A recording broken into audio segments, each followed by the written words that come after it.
And Sabaho, everybody. Sabaho. And I cannot believe this, of course. Sabaho, everybody, and welcome back to the channel. Today is August 1st, and I'm going to start off by saying, actually, there may be a certain minute or so that I actually may have to step away because I am actually expecting a delivery, which Amazon in all its powers decided that the moment I hit that button live is the moment it sent me the notification on my phone saying that my package is within 10 steps away, or 10 stops away.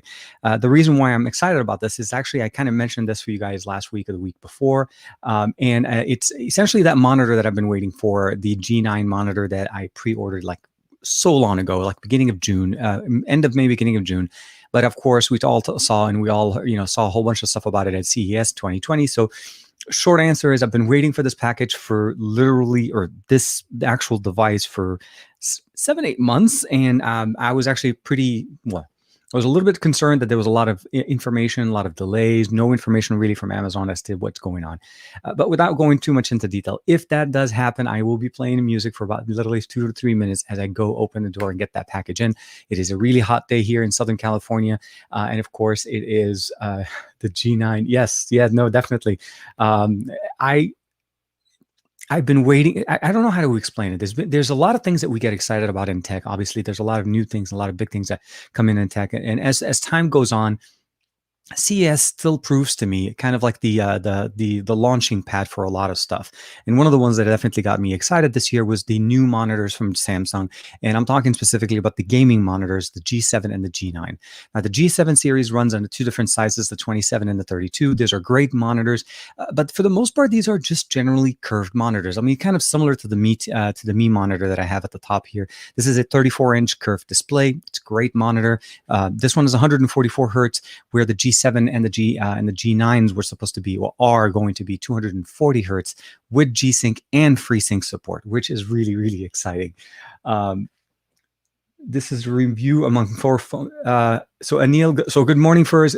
Greg, I see a few other people here. Chemi's in the Scott as well.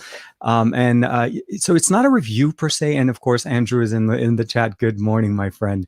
Greeting everybody. I want to talk to you guys about the devices that I had in the list. So in front of us, we have 4 phones, and you probably saw the thumbnail on the video itself. We'll talk about the Mi 10. I finally got my MIUI 12 update to that. It actually just got pushed. I did not even...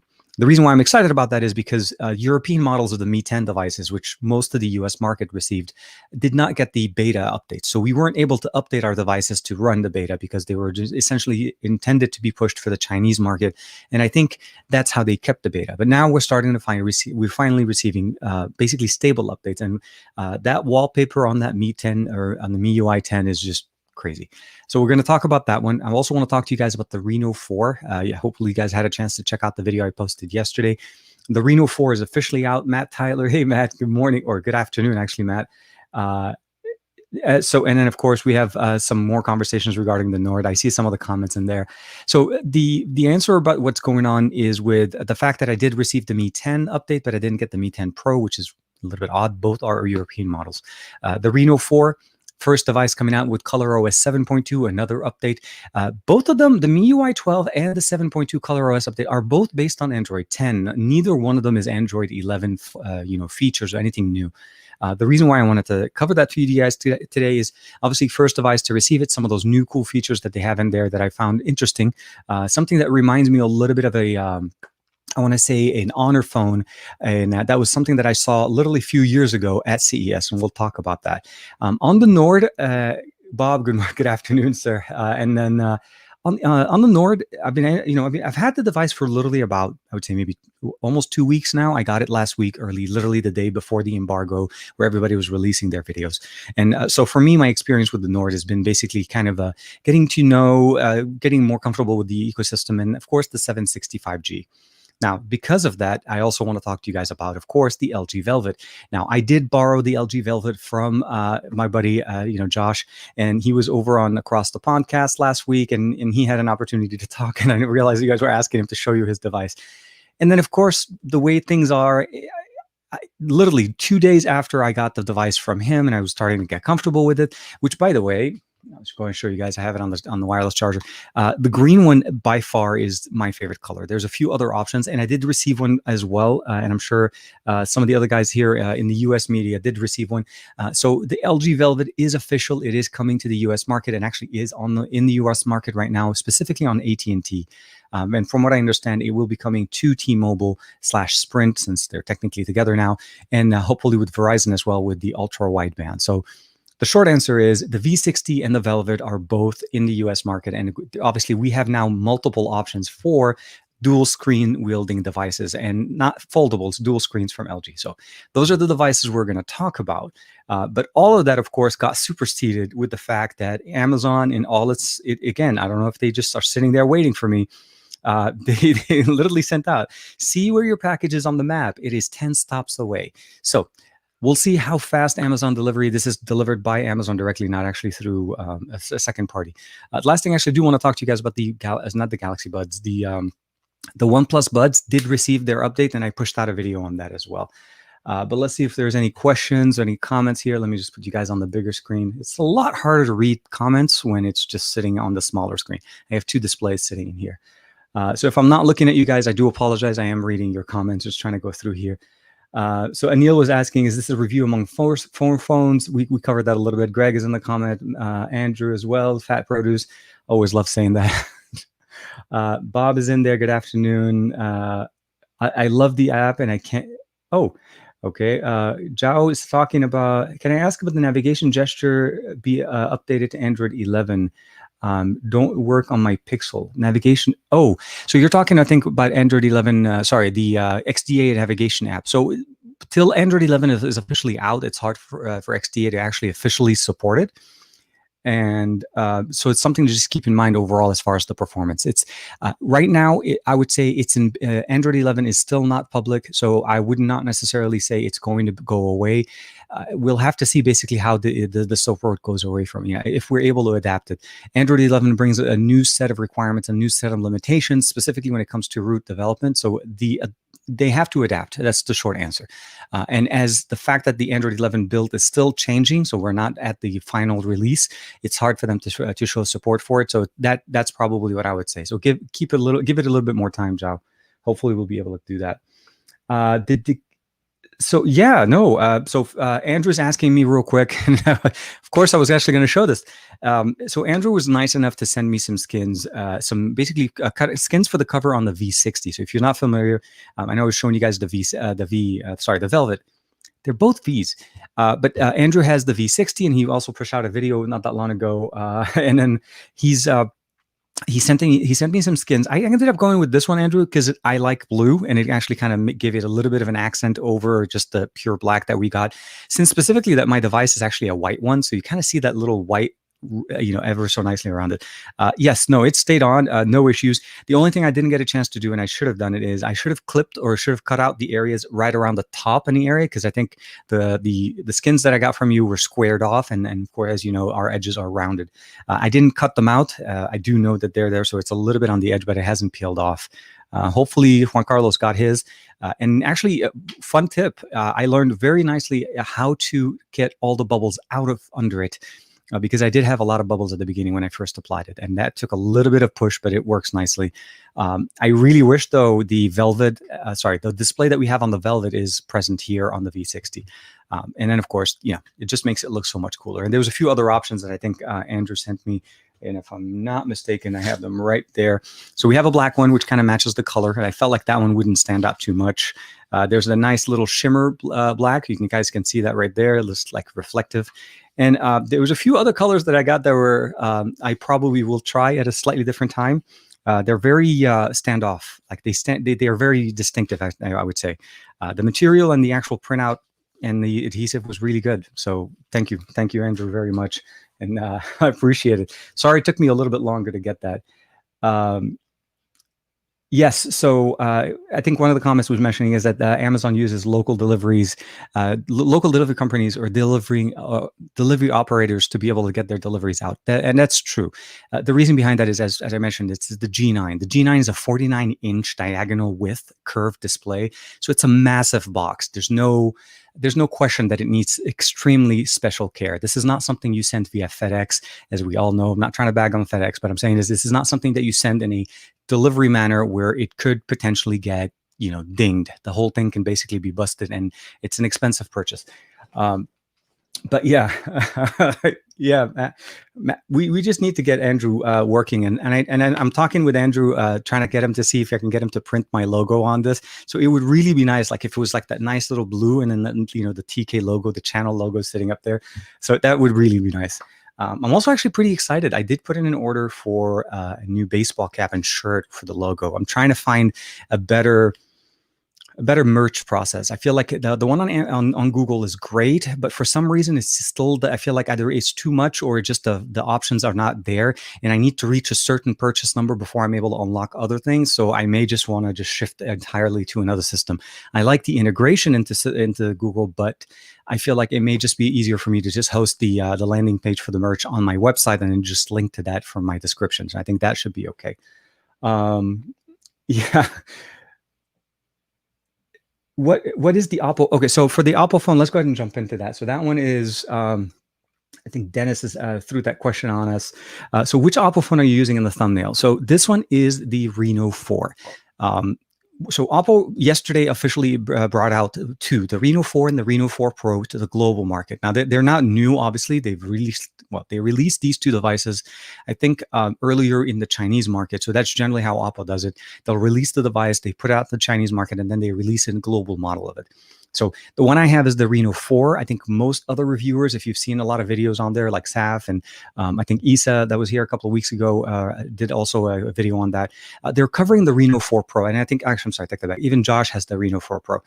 But for some reason, I received the Reno 4, which at the beginning I was kind of wondering like how come, but then at the end, once I started using it, I realized there's a few features here that actually make the Reno 4 a little bit more compelling as a feature set to what the Reno 4 Pro offers. And I'm not talking anything against, obviously, the 90 hertz display. This one actually has a pretty good set of specifications. The Reno 4 and the Reno 4 Pro are very close when it comes to specs, and that's really where it kind of threw me into the Steve Desroches, Eid Mubarak, thank you very much. Comment vas-tu, mon ami? And then the short answer, what I liked about it is it's a 6.44-inch display as opposed to the 6.5. So slightly smaller display. It's a flat display, which honestly I think a lot of people do enjoy. So no faults, no issues with the sides. And you're still getting basically the same experience, which is ColorOs 7.2 with the addition of a secondary sensor in the front. That's something that the Reno 4 Pro doesn't have. That sensor allows us to, and it may just seem like a gimmick, and it may just seem basically like something like, TK, what are you doing? Is this really a functional thing for you to do? For me, it's so unique that I feel like it's something that you guys probably will know. So let's go ahead and do, well, actually, let's do this here. And that's, I know it's cheesy. I know it's funny and stuff like that, but it's little gestures like this that make it into a unique experience. And I say this because, if you've ever had a situation where you're watching your, Instagram or obviously other applications, TikTok and so on, and your hands are dirty and you don't want to touch your display to flick over to the next thing.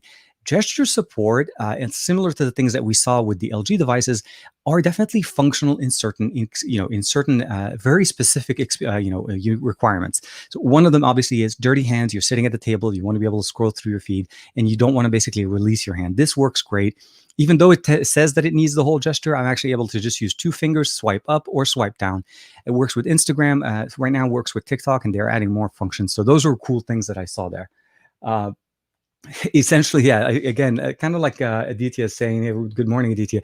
Reminds me of the Force, right, from the G8. So the G8 brought it, but the G8 had a different setup where you actually had to kind of bring your hand, and then they had the sensor to actually recognize your fingers. And it felt like they had a lot more function there, right? And of course, Juan Carlos can attest to that. Changing the volume on that, swiping away, right and left. We don't have a lot of that here, as this is primarily a motion sensor, but so the integration of that is one thing. The other thing that I saw that was really cool there is the ability of something called like the spying feature. if I'm not looking at my phone and a notification comes in, and if I have that feature turned on, the notification comes in basically almost like encrypted, but collapsed and doesn't even actually say who it's from or what the message is. So privacy mode. I hand the phone to you, you're checking out a couple things, coincidentally, you see a feature there, and suddenly you're like looking like, hey, you're checking out my notifications. Nope, works perfectly fine, and there's no problem at all. So an example would be, let me just see if we can do this here. I mean, you guys could check out the video. I did post a video, but the short answer is yes, it is the Reno 4. There is a Reno 4, Reno 4 Pro. The features between the two are very, very similar. Both have a headphone jack, a 4,000 milliamp battery. I think the difference when it comes to the battery, though, is the Reno 4 Pro can charge it from 0 to 100% in about 30 to 36 minutes. The Reno 4 needs basically about 54 to 57 minutes to go 100%. But both can go over 50%. In 20 minutes. So in 20 minutes, I can charge basically about 2,000 milliampere out of my battery. That's a 4,000 milliamp. So very nice. And it actually is very, very light. And I actually got somebody in the comments mentioning, I think that's due to some of the plastic construction inside of the device. So there's not a lot of metal on the outside, though, because of the curvature, you don't really feel it. And of course, it's still headphone jack and Dolby Atmos support, which is really nice. So that was, yeah, Aditya is like, reminiscence of the air gestures of the Galaxy S4. Exactly. And I think it's something that is unique to the Reno 4, and I don't know why they gave it to the 4, but thank you, Steve, by the way. Why they gave it to the 4, but not the Reno 4 Pro. It depends. So current market that this device is available for, global market for the Reno 4 Pro. Reno 4 was officially released only in Thailand, and but my understanding is that hopefully in the future, we're going to see more markets release for this. This is a global version of it. So then when you say global, one market obviously is not going to be the answer. So we'll see how that goes. Do you recommend? Okay, so here we have, let me see if we can bring that up. Zorro, we're having a little bit of a delay. Okay, so sorry, I'm checking my watch because in case the Nest gets the call. So do you recommend the OnePlus 8 Pro? Hands down, yes. It's the best that OnePlus has to offer. There's no question about it. To this day, I still find that the performance that OnePlus was able to do with the 8 Pro has basically surpassed all of the expectations. The things that we've always wanted from them are finally here. The update cycle on it is pretty good. We have wireless charging, fast wire charging. The cameras are actually nice compared to what we've had in the past. They're actually very usable. And of course, you get that large battery, the 120 hertz QHD display. Literally, it's the top of the line device that OnePlus has. But what I really like about it is some of the features in here rival some things in the Galaxy S20 Ultra side, with the exception of the zoom camera. That's obviously something that is very unique. But I'm talking about the ability of using QHD and 120 hertz at the same time and still be under $1,000. Or if you think about it, $999 for the best version of it, with fast storage and of course support, hopefully in the future, for desktop mode as far as Android 11. So definitely, I would recommend that. So Matt's saying the charging game is crazy now. Soon you just walk past the charger and you'll get 100%. You know what, Matt? It's not a joke. I think you're almost at that level. A few years ago, I saw a demonstration at CES about wireless tech, like fast wireless charging in a room, in an environment where you don't actually have to take your phone out of your pocket, but you're still getting it charged. So current situation, as you guys know, we need to put our phone on our charger. The coils have to be close enough to each other to conduct the energy, and of course, create that wireless charging that we are getting we're getting used to now. But what we saw in that demonstration is that it's kind of like the same setup, but in a room environment. So essentially, as you're walking into a room filled with that energy just bombarding all around, you get that benefit, you get the experience there. And then the benefit, of course, is you're able to charge your device while it's in your pocket without having to worry about it. With the fact that the Qualcomm, I think the new Qualcomm Quick Charge 5.0, and of course, OPPO's 100 and something, I think was it like 100-watt charger, 5 minutes. I mean, that is crazy fast. Think about how the capabilities that we can get to once we no longer need to worry about charging our phone. You'll never have to have your phone sitting on a charger. You just literally go in, plug it in, go do your thing, come back, it's done. You get out and you're out. Qualcomm's obviously tech is obviously advertising cooler tech, so temperatures are also controlled, so the battery life is extended. But I'm really looking forward to seeing some of the new tech that's coming out next year. Obviously, this sounds more like the Snapdragon 875, not necessarily 865 or 865 plus type of tech, but we'll have to see. We may see something before the end of the year.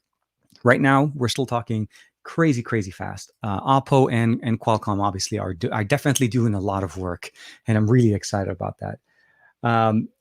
Question here from Vikramson. MIUI versus ColorOS. The way things have been going in that, so had you asked me this question about a year ago, before 7 or 7.1 came out, I probably would have said MIUI all the way. ColorOS has actually improved quite a bit, specifically with 7.2. The fluidity, the environment, it's not as much as in your face anymore. The customization options, the gestures that we're adding in there, I feel like it's getting closer. The one thing, if there's one thing I would probably say between MIUI and of course ColorOS, is the fact that MIUI lets me dismiss my notification in any way, shape, or form I want to, where ColorOS still requires me to pick one option, so I can either swipe to the left or swipe to the right. And I feel like they need to fix that hopefully in the next version of of ColorOS. Specifically because I feel like just the standard Android dismissal, the standard Android dismissal of notification, be it right or left, and then press and hold to be able to actually initiate the settings, is a very functional one. It's built into the actual system, and Oppo's going an extra step to make it work the way they're doing, and I feel like it's just not necessary. Leave it stock, let it be closer to Android, give us more of that stock experience, but still give us some of those Oppo features. Specifically, I mean, they added a couple of apps in there. One of them is like a ringtone editor that you can customize your own unique ringtone. So that was cool. And then there was another one that was kind of like a pick your, it's like a roulette, like a spin the bottle thing. I feel like it's kind of an added thing in there. And coincidentally in the video, if you guys didn't see it, I did run a quick demo of that, and it landed on the one option I added, which was to actually go in there and comment and say that you like me and stuff. So that was totally out of like, coincidental, I say, luckily. But I would definitely say if I had to pick between the two right now, it's a hard pick. It's going to come down to the hardware. It's really going to end up basically becoming more hardware-driven need. The Find X2 Pro for me right now still drives really nicely, and mostly because, again, QHD, 120 hertz, the best of the best kind of tech that you want. And I feel like Xiaomi, even though they're giving us more tech, they're still for some reason. They're staying at that 90 hertz for some reason. I feel like 90 hertz is a great refresh rate, but that was like 2 years ago almost. I remember like when OnePlus released it on the 7 Pro, at that point you knew everybody was releasing a 90 hertz display. And I think it's 2020. We really need to start seeing the 120. And of course, as you guys saw, the ROG Phone 3 is coming out with 144, and with a small modification can actually even go to 160 hertz. Matt, I'm talking to you. I'm talking to you and me, actually, Matt. That's just... yeah. So Mr. Who's the Boss last year on the tech truly wireless, no need for contact. Absolutely. I'm telling you, we're getting to the point where we don't need to actually connect our devices. Personally, from a personal use, the way I use my devices and the way I charge them, I never leave my device on a charger. Take that back. I no longer do that. I used to. That was a long time. It was a different TK. My experience now is pretty simple. I use my device all day. If I need to top it off, I'll top it off. But generally, when I go to sleep, my device is sitting on the table. I'm not charging it. I wake up in the morning. I generally have about maybe 10 to 15%, and I plug that in the charger, hits 100%, take it off the charger, and it stays off the charger for the rest of the day. There's periodic plugins here and there when I plug it into my car, or if I'm sitting in doing something on the PC, obviously there's going to be trickle charging there. But for the most part, charging my device, even though I do have a 45-watt charger for the S20 Ultra or any of the other ones, I try not to leave them on the charger. There's no need for it. There's no need to ever have it in a situation like that. So always try to keep it so that your device is, for the best situation, is don't let it sit to 100 and don't let it drop to 5% or let it die. Keep it between that 20 to 80% or 20 to 80, 85. And I think that'll extend the battery life for your device. But if we can charge our device from 0 to 100 in 5 minutes, or even with the Reno 4 Pro, 36 minutes, it's just crazy now. The tech is crazy. Makes it for me at least a situation where I feel like wireless charging needs to kind of step up its game. We saw with the I think was it the P40 Pro Plus, we had 40 watts wireless charging that came with that, and you had to buy the specific charger for that comes with with the Huawei device. But keep in mind, that's a very specific circumstance and unique experience that you have to get there. 30 watt is pretty fast, which is what we get with the OnePlus 8 Pro. And again, one of the reasons why I say it, if you're thinking about the OnePlus 8 Pro, there's no question, go. It's a go. There's so much to be said about OnePlus's offering. And specifically, even if you think about it, the OnePlus Nord, which I want to talk to you guys a little bit more about that as well. So hi from India. The OnePlus Nord 12 gigabyte, but my friend is saying that the 8 gigabyte is good. So what should I do? Okay, so this is Patabagalu. Hopefully, I'm saying that right. Um, if I wouldn't necessarily say that the 12 is overkill. I think the level of requirement that you're looking at is this. There's 3 versions in India, although the third version I think is not coming out till September, the 664. The 8128 is more than capable of handling everything that you need to do. The ColorOs option that you're getting here, sorry, Oxygen OS that's built in on top of our device is optimized to the point where you really have no way of telling that you only have 8 gigs of RAM. 8 gigs is way more than enough on any app, any function thing that you're trying to do on the device.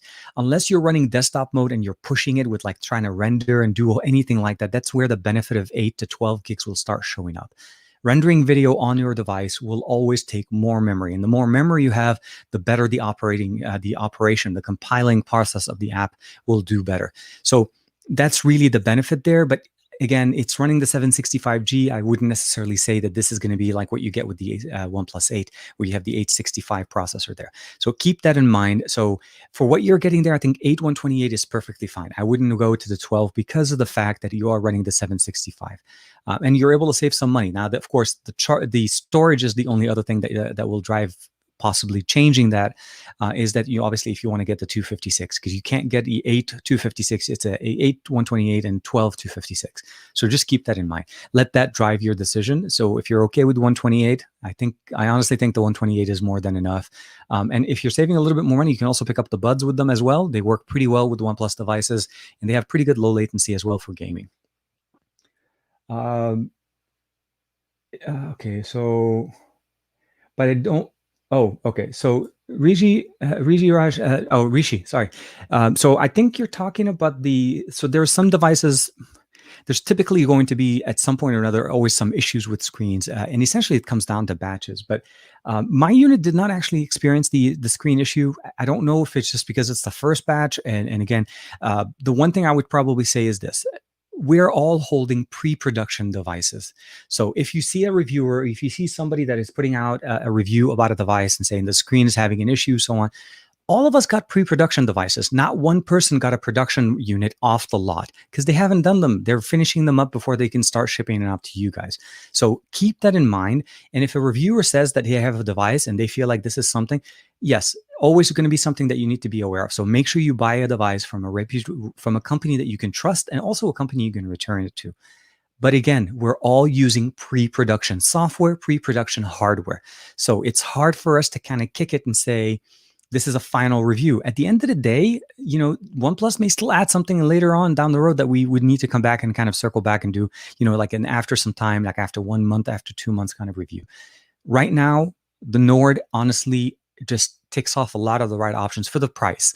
You have to understand this was a tailored experience of what the OnePlus 8 and the OnePlus 8 Pro can offer us at the 399 euros, or roughly about $420 something in the US. Also, keep in mind that this device didn't come to the US. It's specifically going to the Indian market, to the Asian market, as well as the European and UK market. So those are the devices that you want to keep in mind. But if you're concerned about the issue, make sure you have the option of returning it if you're considering this device at all. But from what I've seen right now, honestly, Oxygen OS, the way it's optimized to run is crazy. It is by far one of my favorite skins on Android to this day, and it runs very nicely on the Nord. And seriously, unless I'm pushing it and going into the settings and trying to see how is it operating on the games, I really have no way of telling you within the standard UI environment that we are running on a 765 over an 865. Normal day-to-day usage, 90 hertz, no question. I think it's going to be a good phone for you guys. So yes, there are some issues, but we have to keep that in mind as well.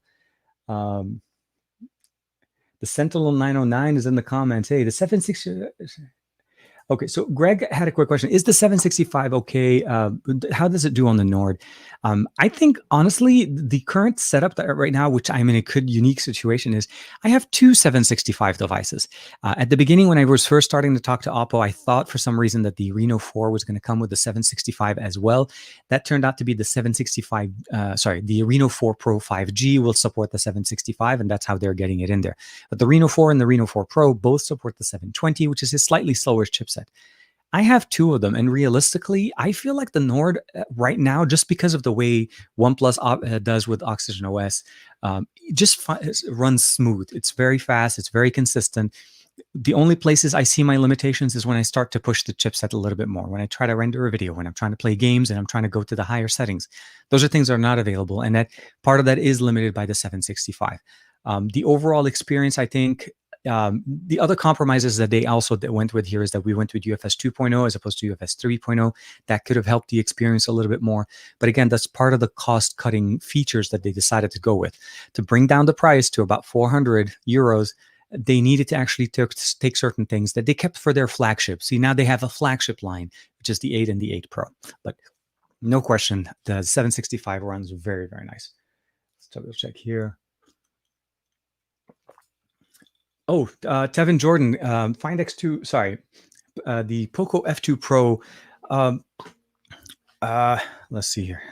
Am I buzzing because something is at the door? Sorry, I just want to make sure. Nope. Okay, nothing at the door. Luckily. The POCO F2 Pro, so it depends on exactly what you're looking. Honestly, I don't think there's a device that comes out on the market right now that will come out and say, look, we're really a bad device, just don't pick us. There's always going to be a compromise. So yes, the POCO F2 Pro may be the right phone to go for. You have a lot of other options. But what it sounds like, at least in the middle of 2020, right?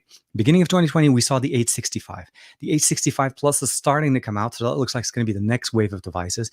We're in the middle of 765 land. Every company is releasing a 765 chipset. Mostly because of that 5G modem. So keep in mind, the 765 isn't that magic number.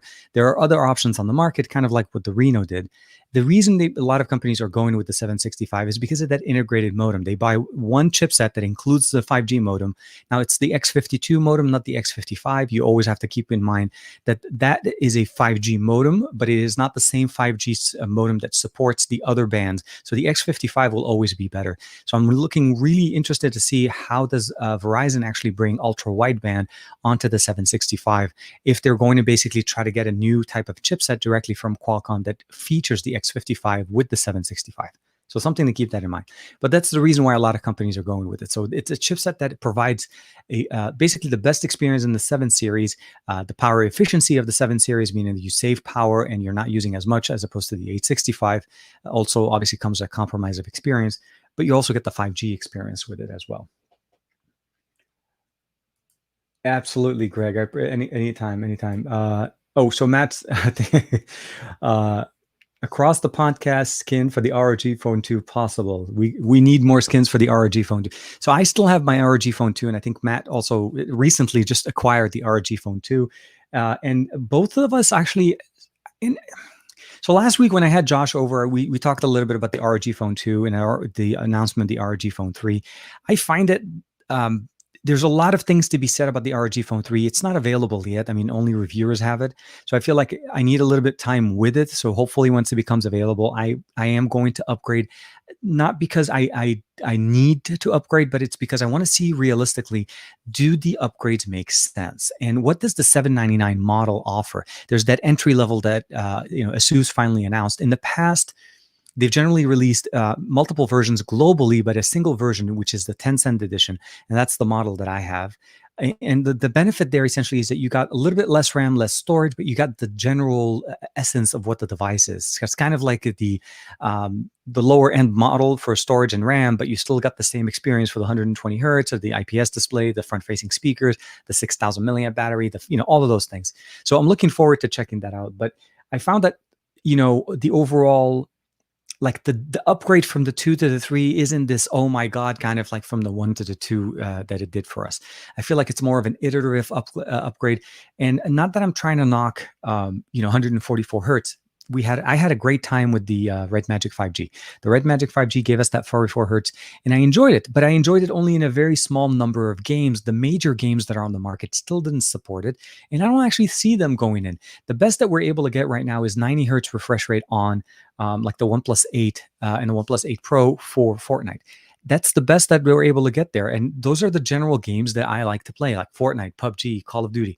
I want to be able to see 144 hertz support there, and that will drive me to buy a phone that does that specifically. But because I like the ROG Phone 2 so much, I feel like the ROG Phone 3 is basically taking that and adding some features. Although we did lose the headphone jack, and then somebody did correct me and say that the actual device will come with the fan, and if that is true, then the fan, when you're playing with it for an extended amount of time to cool it down, has a headphone jack. So there's that little bit of a concession there that does work. So they didn't forget about us; they just took it away off the device and gave it to us in an adapter. So keep that in mind. Um, so the Nord is in pre-production at the moment. Yeah, so Matt's kind of and no official release yet. Only reviewers have them. So this is something to keep in mind. When we hear about these issues and when we hear about these concerns, I realize a lot of people want to understand what's going on. And I'm not saying that there isn't an issue. I'm sure some people may have a device that may have a production issue. That happens. Every company has them. It's not a limited thing to like a Nord or anything like that. But keep in mind, again, we're all holding pre-production devices. So till we start seeing this issue permeate into production style, that's when it becomes a bigger thing that a lot of us need to pay attention. But again, just make sure you get it from a reputable source so that you do not have that problem and you don't want to have that issue at all. Visa. Okay, so sorry, let me bring that up. So maybe go with the Black Shark 3S for the 3.5 mm. So I did get a chance to play with the Black Shark 3. So my hope is that the Black Shark 3S does feature the 144. The Black Shark 3 and the 3 Pro got us stuck at 90 hertz. So I'm hoping Xiaomi jumps over to the 144. It's those things that I always feel like they didn't do 120 yet, and they're going to jump from 90 to 120. So that was the weird thing. The Black Shark 3 and the 3 Pro came out in early 2020. Where we had a lot of devices that had 120 and 144 hertz, but we were still showing 90 hertz. Great experience. The pop-up buttons on the Pro was definitely very nice, but I'll have to wait to see how they do the Black Shark 3S. So essentially what we're referring here is the successor to the Black Shark 3 with hopefully the 865 as opposed to the 865 plus, not the standard one. Matt, okay, so Nord Nord isn't released in the UK until the 4th of August, so 3 days. Any problems should be fixed. Hoping no delays because this issue. Okay, absolutely. So I think we saw somewhere where the official actually there's a lot of pre-orders going on, but the official release of it is the 4th. So if I'm not mistaken, that's going to be on Tuesday next week. So actually, by the way, forgot to say welcome to August 1st. Yes, we are in August. I had to say that because I forgot, and it is episode 31. Sorry, it's been really crazy. Rishi is saying better than the Find X2 Pro. Oh, I think he's answering for the F2 Pro. Hopefully they did answer each other. So Greg also had a question. Have you heard anything more about the Pixel 5 TK? So there's still rumors going on. We know for sure that on the 3rd, on Monday. So actually, just realized next week's going to be a crazy week, guys. It's going to be a weird week. So Google decided that on the 3rd, the day before the Galaxy Note 20 and the the Galaxy 20 line of devices with the Bean headphones that they're going to be releasing. I don't know what to call them. They're called the Bean headphones. So on the 3rd, we're going to see the Pixel 4a. So that's exciting, and I can't wait to get my hands on that. So that's going to be on the 3rd. On the 4th, we have the Note 20. So there are two that are right on top of each other. And of course, all of that, and still we're talking about the fact that, what is going to happen with the Pixel 5. The fact of the matter is almost all the leaks on the Pixel 5 are pointing into that it's going to be supporting a 765G, the 765G chipset. They're not going to try to push it as a, premium tier. I'm not sure why would Google release a Pixel 4a, which essentially is going to have a 7 series chipset. They will, from what we saw with the leaks, as well as that we were supposed to see a G series or a 5G model that will be basically running the 765G. So that by definition is telling us we're going to see two different devices from Google, one called the 4a, which essentially is an homage to last year's model. So that's the 4a from last year. And of course, the Pixel 5 running into it. It's a different marketing. I'm not sure what the intention behind it. We've seen that Google can perform very nicely in the mid-range department, specifically with the Pixel 3 and the Pixel 3a. Pixel 3a and the Pixel 3a XL. So those two devices did very well. And of course, now we're getting into that kind of like the end process of that. We're seeing the Pixel 4. So we'll know more, obviously, on Monday what the new optimizations are done. But the reality of the matter is using the same processor on the 4a and the 5, will have to kind of, there has to be so much more options added into the 5 to make it into a reason for it to exist. Because at that point, it just looks like a Pixel 4a rebrand. A lot of this is speculation. A lot of this is based on rumors. I'm excited to see what the 4A option will provide us. I'm hoping that maybe even the Pixel 5 could be basically what we saw with the 4A XL that got canceled. Maybe that ends up being the 5, and they can then justify having a different line that comes behind it. A lot of that stuff is still up in the air. I just want to be able to see Android 11, a lot of the cool new features that come with that on a Pixel 4a as soon as possible. I'm hoping actually that even at the time of launch, they include it in the beta so that we're able to actually download and install the beta on it. So yeah, Ronald, exactly. Hey, man, how you doing? The Nord is going to be here very soon. So if anybody did put in an order or pre-order, I feel like those are going to be the first people to be able to get their orders in first. Once those are done, then they'll be able to go to standard orders. The Nord has a lot of things to offer us from what it's basically positioned itself, right? It went for the iPhone SE. There's no question that the pricing of this device was literally the features, the set, everything that you got with it was pretty much telling them, look, our target is the iPhone SE starting at $399. What can we do to get there? And get there and just basically give them so much more. Bigger device, better cameras. They included so many cameras in there, but realistically, they gave us better cameras. We have 4K 60 on the front-facing sensor, and that's something we haven't had before. Multiple lenses on the front, which is a wide-angle lens and a standard focal length. Again, first for even OnePlus. Not even the 8 or the 8 Pro have dual sensors in the front, and neither one of them supports 4K on the front, let alone 4K 60 frames per second. So those devices, even though it's at $1,000, you're still getting 1080p 30 on those. So again, a lot of cool things coming in with the Nord, and I agree with you there. It's definitely one of those devices that we really need to pay attention to. And of course, if you guys saw there was a few articles that were posted. They started talking about the fact that OnePlus will be bringing the Nord to the US. Obligatory Goku shirt cup, of course. And but the rumors, or at least the conversations that we're hearing, is that we're going to receive something that's running maybe somewhere like the Snapdragon 6 series, so like a 600 series processor, to keep the price point low. I'm not 100% there yet as to what is exactly going to, what would make that as an enticing device for a US buyer when they can just as easily buy the 7T from last year off of T-Mobile or so on for like $499. Why would I want to go down that? So it has to be a compelling story, but we'll have to wait a little bit more. I feel like the Nord in the current configuration that it's in, it's seriously poised to just come in and take over a market that's just been sitting there unoccupied. Europe and India and Asia have had a lot of devices, the Realmes, the Xiaomis, the Redmis, those devices and those lines that generally are covered by OPPO, OnePlus, not OnePlus, OPPO, So OPPO, Xiaomi, and the others have many, many options, and they release many devices. I mean, guys, 4 months ago, the Reno 3 was out. This is a Reno 4 months later, same year. So keep that in mind. The numbering and the frequency of devices is a much higher rate. In the US, we don't generally have that. There are mid-rangers, but they're generally not very advertised. They're called feature phones. They're included for free as part of somebody signing up. But for the most part, mid-range, that area where the Nord would basically kill it, I absolutely think they need to bring something specifically in that setup. Don't underpower it because I understand from a business standpoint why you'd want to do it. But at the end of the day, I think the consumer you'd gain more consumers in the U.S. market by going in with the 765, because of the 8 and the 8 Pro are already above the 700 mark. You're not really, going against your own customers. You're actually going for the people that already thought that your devices were too expensive, and now they can definitely get it. That's the market. So sorry, kind of jumped over there. Nord would be great if Huawei smartphones.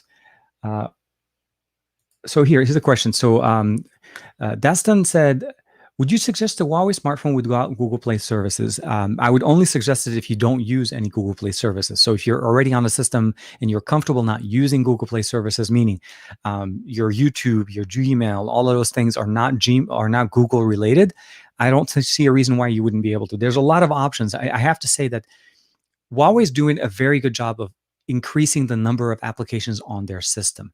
They're getting better at working with third-party applications to bring them over to the app gallery system.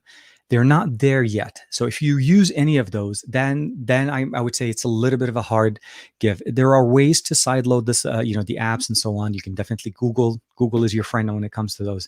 But these are generally patched very quickly, and they're not realistically reliable because it doesn't really what I would say is it doesn't actually give you the same experience as if GMS was installed on your device from a certification standpoint. So not everything is going to work. So even if you try to bring it in, it doesn't really give it to you there.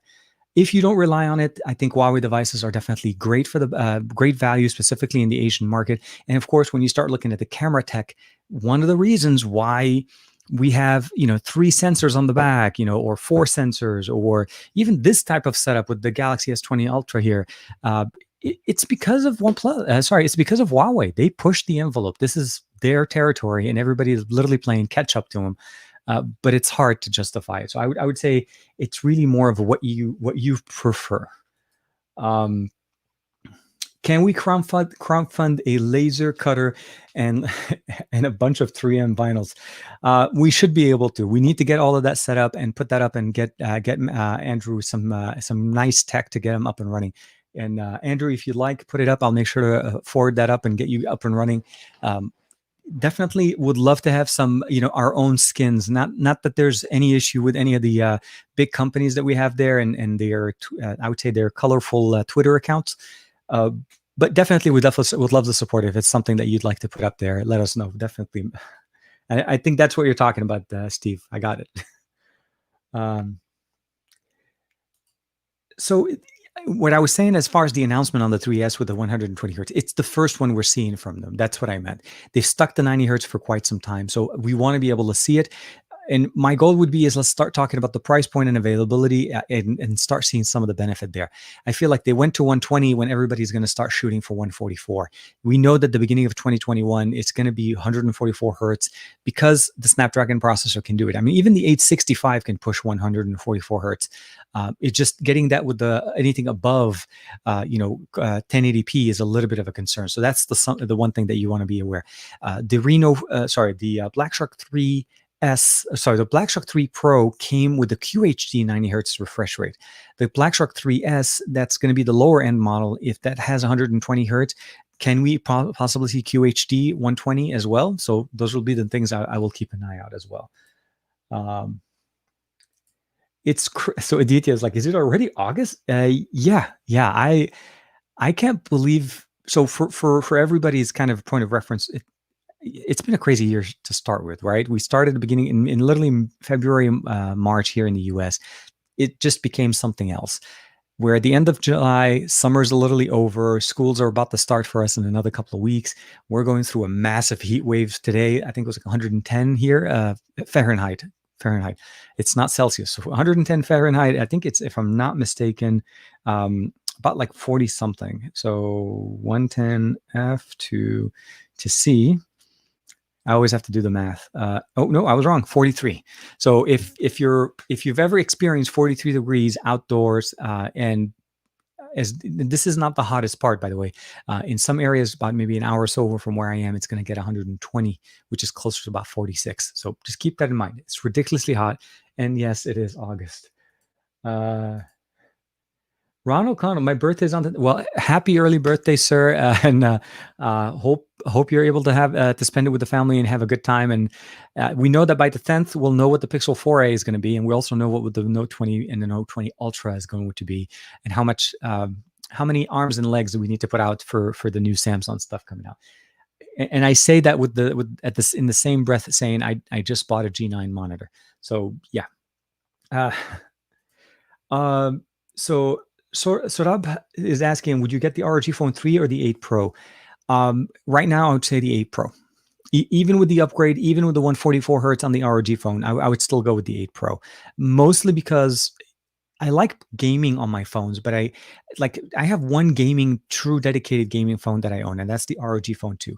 And for me, that's all I do there. I don't use the cameras. I don't try to make it work as my daily driver and so on. It's literally serves a specific purpose for me. I load it up with all my games and I do everything I want there. The speakers are great. It serves that purpose, and it does really good.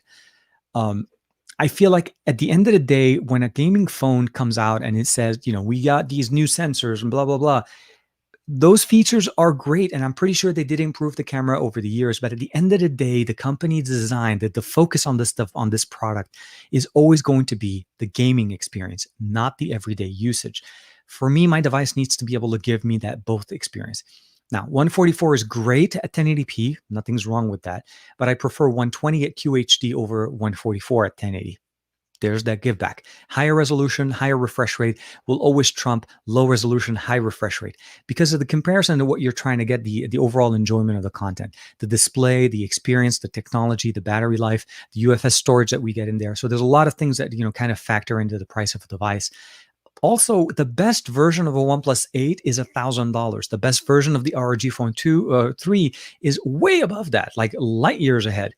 The 799 model is a lower end model, so just kind of do the calculations. If you're comfortable with the price of the ROG Phone 3 at the best, then I would probably say go with that. If you're going to get an ROG Phone 3 just for the almost entry level, like the 799 model or even the $1,000, keep in mind, $1,000 is the best OnePlus 8 Pro you can get. And we're almost at the point where the OnePlus 8 Pro, the OnePlus 8T Pro is going to come out. And that one's going to have an even better processor, which is what it's coming with the ROG Phone 3. Sorry, let me just double check here. I just got, this is weird. So when Amazon decided to say that my package was 10 stops away, it didn't say that it was 10 stops were an hour and a half away.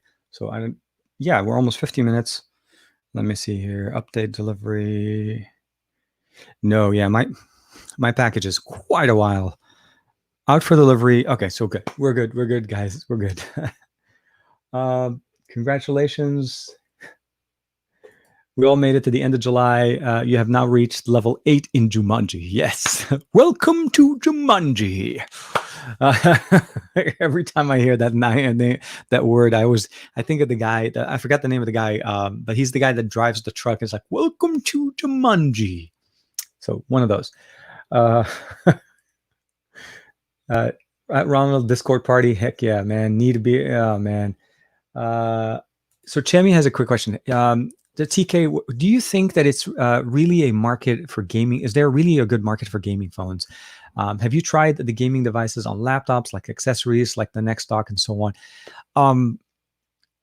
So if we just looked at it from the sense of from a history standpoint, we've seen many devices market themselves as gaming phones, and for the most part, all we got there essentially is some aesthetical coverage on the outside. So they gave them an interesting look, a little bit more circuit board and things like that, a little bit more techie, and they called them a gaming phone. Now we're starting to see more specific features added to gaming phones, and that's specifically comes down to cooling. Gaming for a long time on any device. So this is where a standard phone and a gaming phone have a very different experience. So a gaming phone essentially has built-in cooling, better options, better heat sinks, better dissipation of heat. And of course, like, with the ROG Phone 3, as well as even the Red Magic 5G, we have heat dissipation. They have actually exhaust areas where they're able to allow the heat to dissipate so that the device doesn't actually melt in your hand or essentially becomes it overheats too much that you can't use it. I feel like those are the devices that have that market. That's where the demand is there. When you play for an extended amount of time, especially with esports picking up and becoming more of an actual presence, people using their devices to play games. I actually even had an opportunity to go to an event that was hosted by Gameloft and I think was it Honor, I would say a couple of years ago in Paris, where it was an actual event, an entire event run on smartphones. They were playing games on the phone themselves, and that's how the game was actually experienced. They were live streaming from it, connecting, a whole bunch of stuff. That's where the gaming phone experience comes in. And I think also this is going to be where people or companies are able to experiment with new features that I'm hoping at some point will come down to standard phones.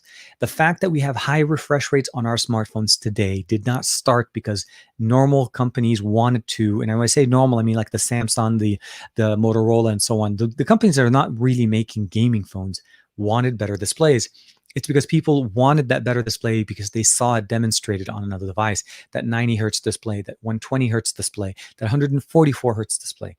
So I feel like the gaming sector is needed for us to actually keep pushing the tech that we have on our smartphones. So really cool things. And of course, it's exactly the same thing with laptops. That's how they actually get better. That's how we get new features on laptops, because they try to go out and they try to add more of those new things in there. And of course, give us that benefit of having a high refresh rate.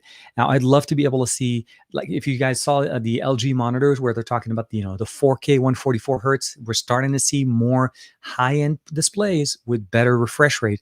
It will benefit us at the end. The sad part about it is now you need to upgrade your GPU to actually support such a high refresh rate. So this would be the little Achilles heel that could kill me if my desktop is not able to push, the G9 correctly while it has the 34 plugged in above it. So I have technically two high refresh rate monitors, but we'll have to see. I'm currently running them both in DP. This one is a 4K and this one is 1440p. So the two new ones are going to be obviously two 1440ps, but the 49 is literally like 227. So it's almost like running three different monitors at the same time. We'll have to see how that goes.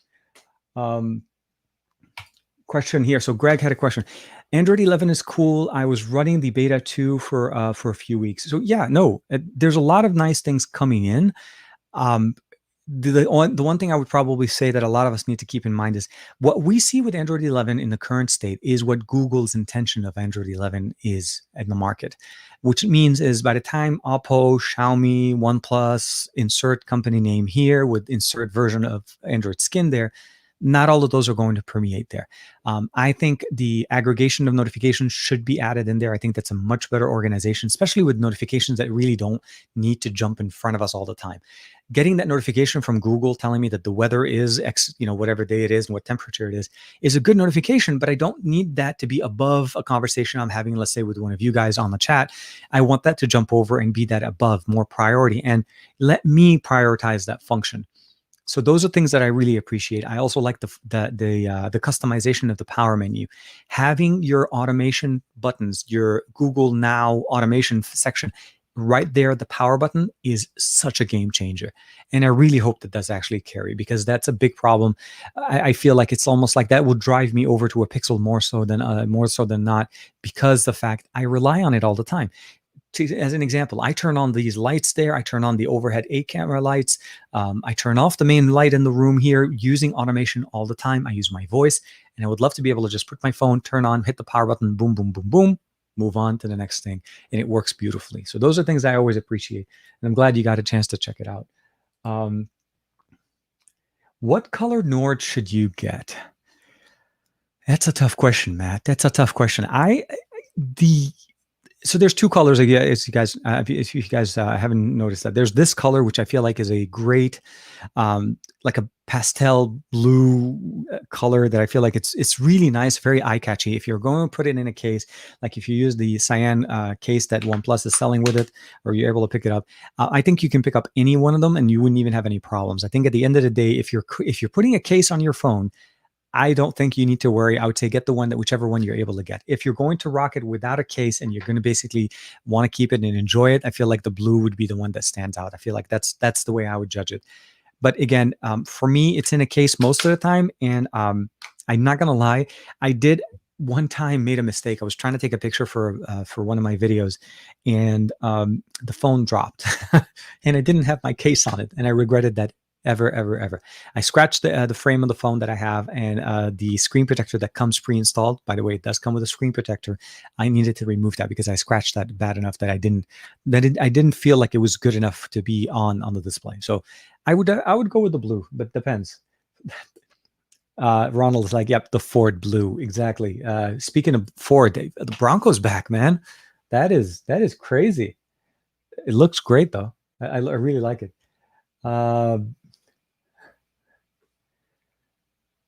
So Matt, actually, I saw that in the comments. Somebody was telling me that on Monday was basically like a cold day. You were wearing a jacket, and then yesterday suddenly it turned into heat central. All I can say is yeah, weather be crazy. Sadly, for me here in LA, that 110 or 108 degrees is actually not abnormal for the summer, and we haven't even hit the high season. There's actually there's a brush fire that's going on, but maybe about an hour or so away from where we are. It's getting controlled, but essentially this is fire season for us. This is the time of the year where we generally hear about a lot of fires in LA. We enjoy nice warm weather throughout the year, more like warmish weather. But unfortunately, when it does come into the summer, it also means that we get the opposite side where it's a very hot, very dry, and just prone to fires. So be safe, and I hope, Matt, that you guys have access to AC.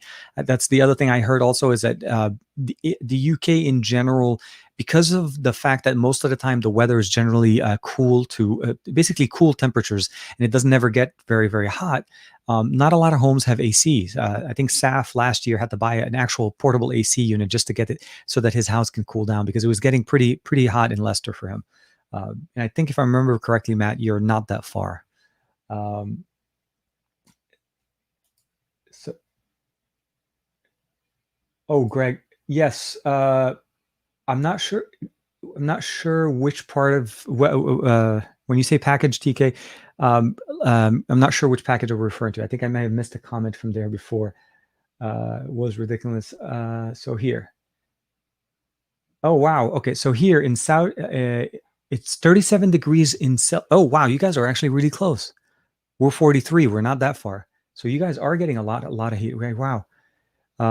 It was 43 degrees Celsius when I visited India and Saudi Arabia. So that, yeah, this is a very hot day for us. It's a day that you pretty much just flock to the beach. And the crazy part about it is, where I am, it'll get to 105, 108. But if I go to the beach, it's 30 degrees lower by just being closer to the beach. So the beaches are going to be crazy. And of course, with social distancing and so on, all that stuff, that's going to make it very, very, very challenging. We'll have to see where we can swing a trip to the beach. But I'm not leaving this house till that package gets delivered. And I will not let that package sit in the sun in any way, shape, or form. Like I said, if they knock on the door, that's when you see my logo and the music is playing. It's because TK be running to go get the monitor. I'm crazy. I don't know. I'm like a little kid when a new toy comes in. It's just, it's one of those days. Matt Tyler, doesn't matter. Okay, so Matt Tyler, doesn't matter what Nord you get. Put an extreme skin on it. Oh my God. Hashtag plug. Oh my God. That was a good one. You gotta extreme skin it, man. You gotta extreme skin it. Maybe I should call Extreme Skin and get in on that game. Actually, you know what we should do? We should definitely have Andrew start setting up his own thing, and I'll start having him as the channel skin sponsor. Let's jump in here. Hurricane tropical storm on the East Coast. So yeah, we get the heat, we get the fires, they get the tropical storms. So it's never a pleasant situation, regardless of what coast to coast. So the question would be is, it sounds like I'm making light of the matter, which is a very serious matter, is, do you want fires, earthquakes, or do you want thunderstorms and tropical storms? It's a tough time to be anywhere. My hope is that wherever you are, that you try to stay safe, that you try to basically, be prepared for the environment, for these situations. For us here in LA, a couple of days ago, we had one earthquake and a couple of aftershocks after that. That was pretty close to where I am. So to me, this is something that always kind of comes back. You forget about it, you don't talk about it, whatever, and suddenly in the middle of the night, you're woken up when the house is shaking. It's not a fun experience when your whole life is moving and you have no control as to what's going on, and wherever you are is wherever you're going to have to deal with it. You have no control into planning it. And the sad part about it, what happened for us is, we have apps that are supposed to give us a slight warning, like a 10 to 15 second warning, so we know what's coming up. None of them came up. Nobody was getting notifications. Nothing got pushed. We all heard about it on the news, and we always had to go up on Google. Luckily, nothing. It was not a big one, but yeah, no, definitely very, very crazy. Okay, so here we have a comment. In my opinion, the Nord does not justify all the hype. Why any of these when last year's flagships for similar price perform better? Example, the 7T.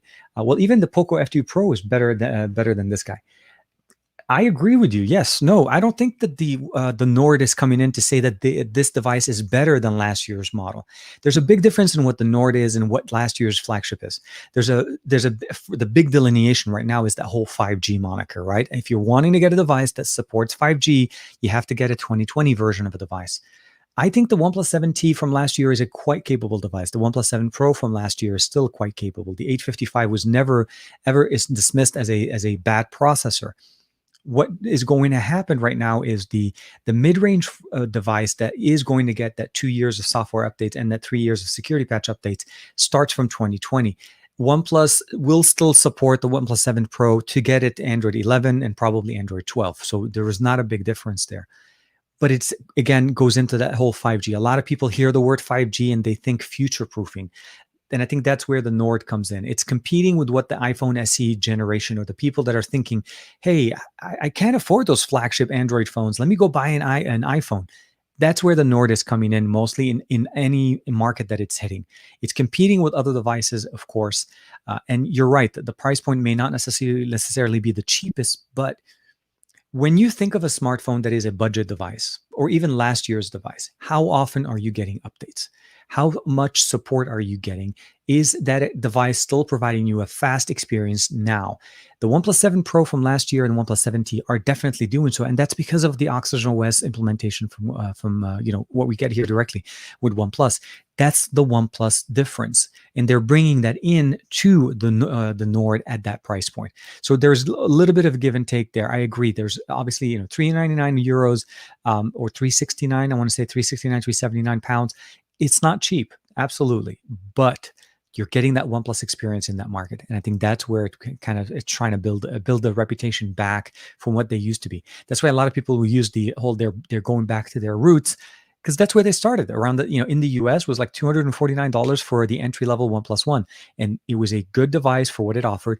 It wasn't the best by no means, but it was a good device for what it offered with the flagship specs. Specifically, I think at the time they brought down the processor in there from the flagships. So there's a case to be said on both ends. I'm not going to say that it's the best.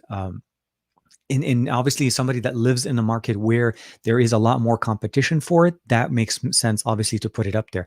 But for us in the US, for the most part, unless you're going back to OnePlus, and OnePlus doesn't sell the 7 Pro anymore, they don't sell the 7, actually, take that back.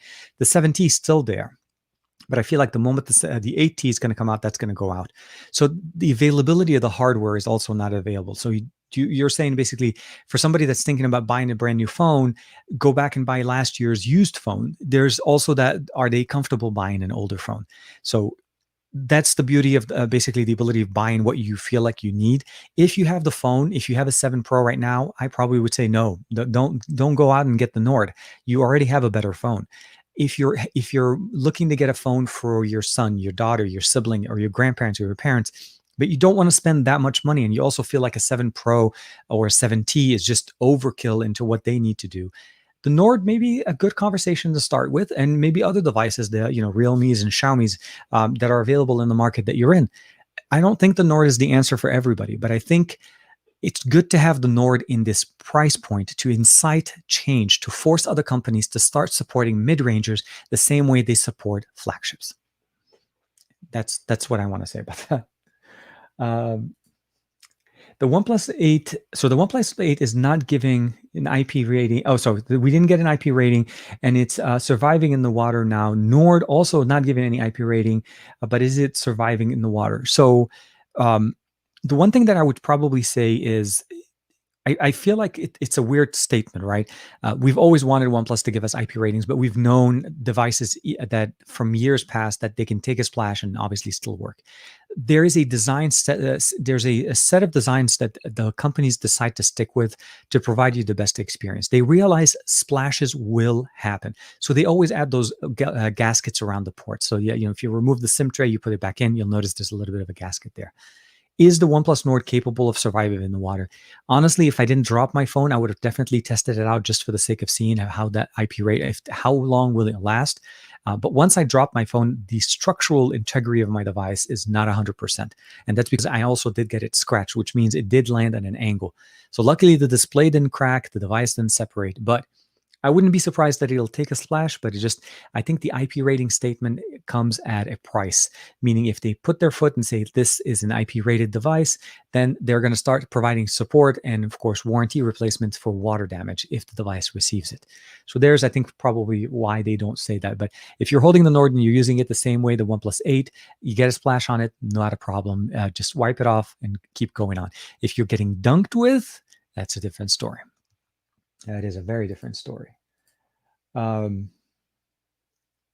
oh, Greg, yes. Sorry. To me, the G9 is like it's like a thing. No, it's one of those. I've been waiting for it for so long, and I knew today was the delivery day, but it said that it was closer to the end of day. But like I said, it knocked me out. Let me see. Let me unlock it one more time, because now it says, "Oops, that's not what I wanted." Let's go back here, zoom out. Where am I? Oh, here we are. Yeah, it still says 7 stops away. I'm not sure what that means and how far that's going to be, but we'll have to see. But yeah, no, definitely. So I think we're OnePlus 8. Let's see what else we have here. Oh, Josh. But will it TikTok? Joshua Vergara is in the comments. Good morning, sir. Sabaho, and welcome to the chat. Yes, and funny way how you inserted TikTok into the conversation. So supposedly today could be the day where TikTok is not available in the US. I don't know how things are going to be and how that really makes sense. Is it going to actually happen? A, if it's going to actually happen. B, how will the impact obviously is on the American population. I say this because of okay. So the reality of the matter is the current situation that we're in right now, the way people have been dealing with it for some time, would be a very different experience if this application was not available. And I say this because it's a form of instant enjoyment, and a lot of people use it. I'm not talking about the background. I don't want to make this into about what is TikTok and how does they operate and where the servers and all of that stuff. There are rumors, obviously, that are just saying Microsoft wants to buy the U.S. Business side of TikTok to make it into a U.S. company. There's a whole bunch of things going on. And I feel like if it's not present in the existing system, it's going to be very challenging for people to be able to actually find something else to jump to, because there is nothing else right now that holds the same level of experience that is established as well. So that's one thing I would probably say that isn't there. So we'll have to see how that goes. Right now, I feel like the OnePlus Nord and all the other devices that we have in the US are obviously, they benefit from being able to be supportive of it. I hope that in the future, we'll be able to get to a point where TikTok is no longer an issue and we can just enjoy the content. I think there's no way that we can bring Vine back so that we can make sense out of this, because the whole thing with TikTok started is when Vine went down and people wanted TikTok to come back. And of course, the whole music situation is obviously that makes TikTok so much better. It's the lip syncing factor.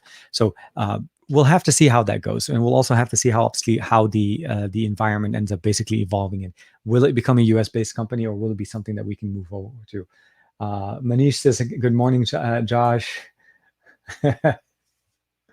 Josh Vergara is in the party, man. Yeah, wrap it up, people. Josh is like, wrap it up. No, yeah. So, by the way, guys, if you haven't had a chance to check it out, Josh pushed out his video on the Reno 4 Pro. So he had the Reno 4 Pro, I had the Reno 4, and of course he had his has a little bit different set of features. Than, again, I feel like they focus more on better performance there, where mine had that extra sensor on the front with the whole privacy thing going on. But yeah, definitely. So he put out a video yesterday morning. I put up mine on the Reno 4 as well. I will have an Arabic version, by the way, for the guys in the comments. I do have an Arabic version of that video that I just didn't get a chance to finish editing. Hopefully, I'll have that either tomorrow or Monday morning at the latest. But so real quick. So apparently, ByteDance has reached the deal to sell its American wing. To whom? So that, I think, Josh, that's the comment that I was talking about. I saw some rumors saying that Microsoft may be wanting to buy the American portion of TikTok, which essentially, so just the background, ByteDance is the parent company of TikTok, and they own, obviously, that the reason why we're in this entire conversation right now is because of that ownership relationship. So if that does happen, I'll be interested to see how TikTok does. I mean, do you just sell part of your business and this becomes like what like an affiliate kind of thing? Microsoft buys it and then they still pay royalties back.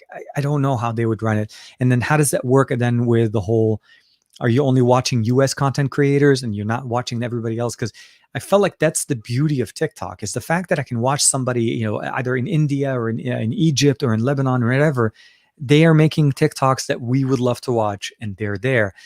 And we'll have to see how that story evolves. So again, it's still early conversation, but definitely would like to see what happens by the end of the day if it does actually. My son came up to me this morning and asked me, he said, "Did TikTok get banned today?" Because he heard it on the news last night. And I said, "Not yet. They said today, but they didn't say what time. So we'll have to see." Chemi, I heard it would be weird to see TikTok on Microsoft Office. Yes, Microsoft Office 365. Also, would you like to install TikTok? It's going to be interesting because I think Instagram, Facebook, and some of the other tech giants in the US, like the Facebook conglomerates, obviously, or even Google, um, we've heard different versions of what they wanted to do with something that has a similar style to TikTok, right? The experience that TikTok is providing us is a very unique one because they were able to bring in the best feature what Vine used to be at. So Vine, if you're not familiar, was a 6-second video that spawned a whole bunch of creators that became popular, that we see them on a daily basis. So Lele Pons, King Bash, and obviously Anwar, which also is another Arabic homie there. And they obviously thrived in that environment. And TikTok took that and added the music factor that we didn't have back then. So that was the other thing. There was a 6 seconds, barely enough to, and they had to be very creative. Here we have a longer form factor, up to a 60-second video if you want to be able to do it. So it's going to be interesting to see how this evolves. And I think personally for me, it became more of an app that I liked using as time went on during this current situation because I had a lot more time being at home and I needed to find some kind of instant, I would say, entertainment. And I won't lie that in the middle of Ramadan, when I was fasting, the last few hours were generally the slowest, where time moves at a very slow pace because you want to get to that point where you want to eat. TikTok was able to help me, get through some of those things, and I appreciate that. And if you watch my TikToks, they're mostly Arabic. They're mostly, watching people from Egypt or different countries, or even if they live in the U.S. So for me, it's a good entertainment factor. So Regan is saying, how do you get the Reno 4 Pro in Saudi Arabia? So right now, it hasn't been officially announced for the Arabic market. My understanding is right now it's going global as far as European market. So the Reno 4 Pro and the 4 Pro 5G, which is going to be the ones I think most other regions will want to get, those are going to be coming out.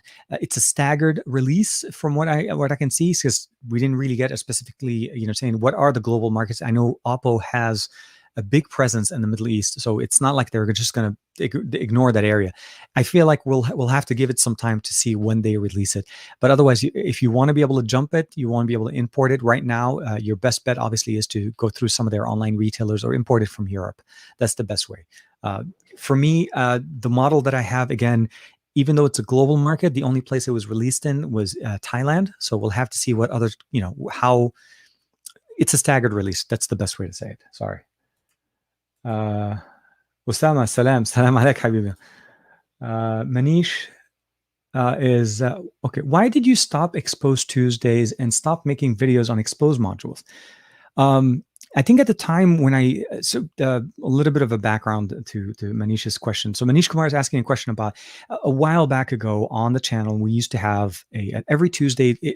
Take that back. So if you're not familiar with Expose modules are they're generally like they're the best way to describe them is they're basically applications that work at the core of your operating system. So you need to have root, you need to have a custom recovery, and you need to have the Expose framework installed on your system. And there was a series that I ran that I started over on XDA, and I took over back on my channel since XDA didn't really want them anymore. And I kind of covered them as time went on to do just basically new mods and new features that we're able to add to devices. And I think the weird part about it is, as time went on with the last couple of years, I realized that I generally will root my device, but not necessarily to add new features with Expose. And I do still install Expose and I use it. But honestly, what happened to me is I got inundated with so many other things to try to be able to put it up together. And I'm not trying to say I didn't want, I did drop the ball with that. It's hard for me to bring it back now, mostly because of the devices that I'm getting. Generally, by the time we have root on them, or fully functional root for people to be able to start getting these benefits, it is so later down the road, and I'm already moving on to the next phone. So it's hard for me to focus on a specific device and keep it just for the specific root. What I would probably think it would be best way to do it is maybe do one specifically for OnePlus. I feel like OnePlus, OnePlus, I think the fan base still believes and still benefits from using exposed, because I think that's the ones that generally get the most benefit out of it. But again, if we jump over to, let's say, like an OPPO or a Reno or a Xiaomi, those are a little bit harder for me to kind of keep them, because I generally don't have them for a very long time. Like the Mi 10 is something that I have for a certain amount of time. And speaking of which, a lot of OEMs are incorporating a lot of the features that most of us used to root and put exposed, like specifically theming, getting different custom options into the system. Samsung did a really good job with their Good Lock application and added all those functions as just installable apps that you can change the system UI without needing to have root. So we're seeing a more development from companies to make root not as needed. So maybe that's a better answer. I do apologize. It's not a straight answer, but I may end up just doing it maybe every once in a while once we have enough. But the development actually, even in exposed modules, hasn't been as prominent as it used to be a few years back. That was one of the other reasons. Salam Osama. Oh, Osama in Beirut. Ahlan. I didn't realize you're from Beirut. Ahlan. So Osama is from my home country, and not only that, from my home city, Beirut, Lebanon. Ahlan. Ahlan. So Sajid's saying is Microsoft is good at. I'm laughing only because I agree. It's yes. TikTok will only survive under the umbrella if it is able to keep innovating and stay unique in that market. I feel like where Microsoft comes in, it's not necessarily is that just the Microsoft Touch kind of thing. I would say it's more about when they come in, they bring in their ecosystem, right? So we saw Skype. Skype used to be the #1 video calling program in the world. In the middle of this pandemic, most of us, we probably heard the word Zoom more than we heard the word Skype. Absolutely no sense, right? Specifically since most Windows PCs have Skype built into them. But it's because of that model, because of the function model that Microsoft brought in, and essentially it's intended for it to be more into a business model. They want to make money off of it. It isn't free as it used to be, and you need to basically buy things.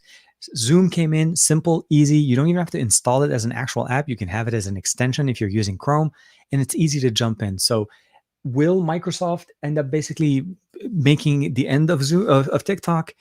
It's hard. I think TikTok has its own presence and it needs to be unique. But if we start seeing Instagram, Facebook, or even more services start using similar functions, it's going to be a little bit hard. So I would be very leery to see how Microsoft deals with it. I think Microsoft's best thing would be, in the best scenario, is bring it in, allow it to stay, but let it run. Let it still do what it does best. Don't try to make it into a Microsoft company specifically in the ecosystem. Let it be TikTok and what people love TikTok for what TikTok is. And they do make money off of it. Obviously, we know there's ads in there all the time. So it's not like it's going to be going away. Jack. Oh, before we go too far. So here, Rod from the Philippines. Kumusta ka? How you doing, man? I do want to say, so Jack Okay, so Jack is talking about the OPPO Watch 46mm. So first thing, I'm going to say this. I am really happy that they brought in a global edition of this, and I'm also very happy that they officially put up Android Wear on it. I'm not saying Android Wear or Wear OS is the best situation, but I'm very, very happy that Wear OS is present and it also is supported there because of the functions, especially if you're going to release it to the outside market. The design is heavily inspired by the Apple Watch. There's no question there, but the design also features a couple of cool things in there, specifically the curved edges on the display, that we have buttons on the side. It may look like it, but at the end of the day, it's running the latest chipset from Qualcomm, the Qualcomm 3100 chipset, much better power efficiency, more functions. So from a stylish design standpoint, I feel like this is something that a lot of Android users would like. They announced it to be globally available starting next week. And I think, if I'm not mistaken, somewhere between $300 to $400, depending on the model. There's the 41 and the 46mm. I'm assuming one for guys, one for girls. And I'm excited about it. I'd love to be able to check it out. I did reach out to OPPO and see, hopefully I may be able to get a unit to be able to share with you guys some video. My hope at the time was that I was able to cover this. If you did not get a chance to, a couple of weeks ago, we had Isa Rodriguez, Josh's better half. She put out a video yesterday, I think, on the OPPO Watch. So if you'd like to check it out and see all the cool things on it, definitely make sure to check that out. And I think she also pushed out a video this morning about the Reno 4 Pro. So goodness, okay. So goodness, so God's goodness, yes. So that was a specific, so XDA posted an article on this talking about the fact that they were able to initiate or activate a hidden feature built into the 865 plus and the ROG Phone 3, and essentially they're talking about having 160 hertz. Again, 160 hertz from 144 is a great feature. 160 hertz from 120, that's a great difference, but you need the better support. You need this, the overall experience to be kind of pushed through. I think it was an experimental feature that I don't think it was intended to be, and there may be a chance that that actually may get wiped before the final version of the software gets pushed out. But when the device is available to actually for people to own, what you're seeing in all of these devices, and just keep it in mind. If you see a video from a reviewer, if you see a video from any company, and I'm not trying to, this is not putting people in the spot. This is just pure fact. Nobody has final production hardware before the availability of the devices to be sold. When they start selling those devices and you buy one of those devices, those are the production style. Whatever the reviewers have had for a few weeks or whatever, however long they've had the device to be able to review, they're working with almost final. So there may be some things in the software that gets taken out before the version of the software becomes final. So just keep that in mind. OnePlus did the exact same thing when they released the OnePlus 8 Pro, and we had that X-ray camera, and they pushed out an update to disable it. So we no longer have the X-ray function. So things could change, but it is definitely very nice that we have the option of going to 160 on a mobile device that is only intended to go to 144. Mr. Comer, thank you very much for the super sticker. Thank you very, very much. And I love that thumbnail. Your icon there is really, really nice.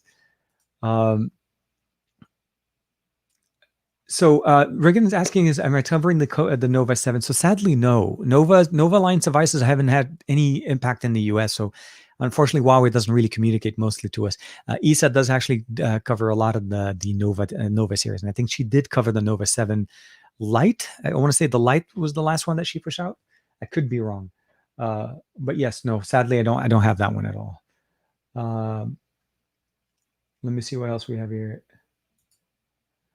So Zoom can't be used by government officials here in the States. Skype is built into Microsoft Teams. So there's those, yes. So there's, depending on who you're referring to, I think it's more about the fact that a lot of schools are jumping into it. So government entities don't. They're using Skype. They're using WebEx. Those are more the enterprise tools. So those are things that Microsoft Teams and WebEx. And then those have been more enterprise style tools. But the average users, the people that have been sitting at home and can't go hang out with their friends or family, they've been using Zoom. Zoom is the simplest way of basically initiating it and setting it up. They're learning, they're getting better. We have a lot of options. But what I think my comment was in the beginning of it is that during this time, the most commonly used word to meet has been Zoom. It has not been, let's get on Skype and get in touch with each other. It literally has been, you set up a Zoom, you send a link to somebody. They don't even have to download the app. It launches in web-based interface. You're able to chat, get your thing done, and you're back and out and going about. Skype doesn't work that way, or Teams doesn't work that way. You have to log in. This is something, take that back. Skype doesn't work that way. Teams, I think there's a guest login to it. But again, it's more of an enterprise, and you have to have the account to be able to initiate it. It's just, I feel like Microsoft could have capitalized on this in the middle of this entire thing. Make a version of Skype free, available for people to be able to use, and allow the time limit, because Zoom has a 45-minute time limit, and they could have made bank with this. That's my only thing about that one. It does have a free side, but you do need to log in with an account for it. It's not easily initiated. That's the main difference between them. Matt Tyler, so the ROG Phone 3 is 160 hertz. Like, why? I love the ROG phones, but is anyone really going anything about? So I think Matt's comment here essentially is 90 hertz is like, I think 90 hertz is roughly still the best that we're able to get with most games. There are some games that can benefit from 144 hertz, and you can see some of the experiences there. But I feel like the graphical presence there hasn't really gotten to that level where we're getting that really high graphic gameplay and still getting 144 hertz. Like Vainglory, I think, gets that a little bit, but the graphics on that obviously are very small. It's not very fast paced, so you're not benefiting from the 144 as much as I would love to see it. I feel like 144 on a action, when there's a lot of movements, RPGs, first person shooters, kind of like the way we enjoyed them on our desktops. Those are the things that I feel like would always work better. The main difference that you get there is the You're getting the high refresh rate, but you're still at 1080p. So I would love to see more of a QHD 120. That's the best situation, or QHD 144 than it is to 1080 144. We want to be able to push it further. 160 is great. More than likely, nobody supports 160 because, again, it was an experimental feature that is not available for the average user. So it's going to be hard for us to justify saying, look, this phone does 160. I'm like, that's great. But if I can't do anything with 160, how great is that feature? So 144 is still pretty good. I think that's what we probably should want to focus on that one. So yeah, Matt and Sam use Google Duo. Duo also is a good function, I think, and also with multiple support, you can actually now host multiple people on the same Duo conversation. It's no longer just two people. But again, it's I do want to mention this. I'm not saying that there are no other options. I was mostly focusing on the fact that in general, the term Zoom became more synonymous with meetings than what Skype has held the reign for so long when it came to video calls. That's all I was saying. There's obviously a lot of options. Skype, Teams. There was actually the new Hangouts, the Google Meet, the new option that replaced Hangouts on air. There's also WebEx. There's also Teams from Microsoft. There's a lot of options for people to use. But again, like I know this for sure, my son has daily Zoom meetings with this teacher on a daily basis, and I know in a couple of weeks when we start our all online experience in the in California at least, we'll be using Zoom. So that was mostly what I was commenting. I was not by any means putting any of the other ecosystems saying that they're not present. I just feel like Zoom just came out of the blue and just became spotlight, and everybody and their mom was talking about it. Oh, sorry. Let's see here. ER 1980. I asked the question earlier, but I think I missed it. Just wanted to know if there was a real difference between the high quality and original quality upload time to Google Photos. I think the difference essentially is depending on the source of the content that you're looking at. So the high quality and the original quality. Original quality means is if you shot how do I say? If you were shooting a 48 megapixel shot on your device, if you have native RAW format and you're backing that up to Google, original means it holds the original format. It's uploading the actual file up to the servers. It's not compressing it.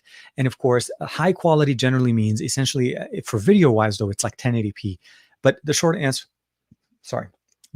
on that one is it's going to compress the images. So you're going to get a compressed version of what your photo was. And if you download it again, you'll notice the difference in quality a little bit, especially when you're trying to do edits, if you're trying to zoom in, or if you're trying to do big prints of that image. That's the big difference. General day-to-day usage for most of our images, unless we want a specific picture to be such a good high quality image, that's the one that you probably would look at and probably say, that's going to be where you're going to notice the big difference. But overall, day-to-day images, I think you'll be fine. Most of us don't try to print big pictures. And if we are, we should be able to use the originals, not the uploaded versions to Google Photos. Hopefully that answers your question.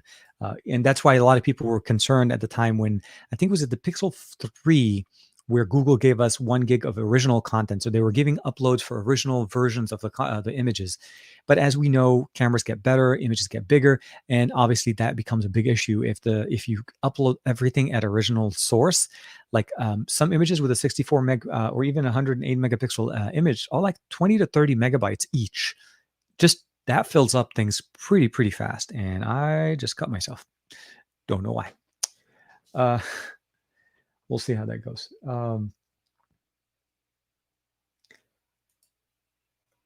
So JGH, have you thought about using Linux? Yes, of course. Yeah, I'm assuming, are you talking about like as a daily driver as opposed to Windows or other operating systems? Maybe, I don't know if you can come back to me with a little bit more. Linux is actually a great option for many people. I love running Linux, specifically even on Chromebooks. You have the ability of dual booting both Linux and not Windows, and Chrome OS on your Chromebook, so you're able to switch it over. There's a lot of options available for us when it comes to Linux. There's many flavors, and there are many options that are very user-friendly with better GUI as far as graphic user interfaces that are easy for people to jump into and easy to set up. So Red Hat is a good example. And of course, the only thing I would probably say is the daily activity that I like to do with like Premiere and so on, that limits me a little bit. Okay. another package got through somewhere else. That limits my support dependency on Linux. So I generally will run Linux on more of the not my daily driving PC, meaning the PC I edit my content on, but more so my overall experience. So if I can want to be able to jump on and do some, just normal web-based editing, go online, do my normal activities, I think Linux works great for me. Development, grant, that's going to be where Linux gets done anyways. But I don't need the very high-powered PC with the GPU and the monitors and all of that stuff for when I want to be able to run my Premiere. I haven't switched over to DaVinci to be fully integrated or fully supporting a Linux environment purely. I feel like DaVinci for me would probably be my last step that would help me go over to having a full system run Linux and go through the setup process. That's about my only main holdup at this point.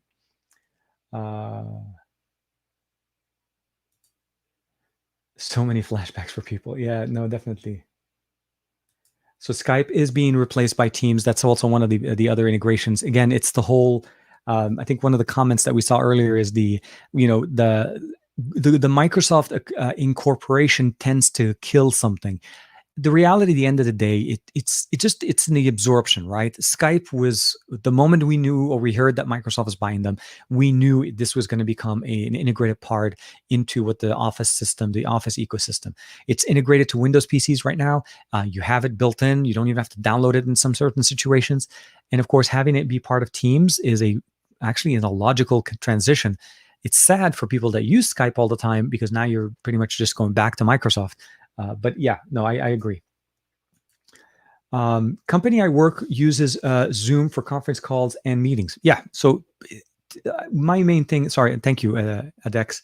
I think what I was trying to say is it was more about the fact that the name became synonymous, right? It's just that people knew who Zoom was because of the current situation. And prior to that, even though people may have heard of them, they weren't as much as in the presence. A lot of people were still relying on, like, let's say, Hangouts or even Skype calls. So that was the main thing. Yes, no, dude, anytime.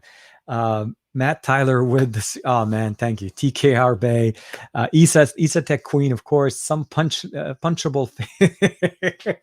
Josh needs motivation. Sorry, Josh. Yeah. No, it depends on the day. We all need some motivation, realistically.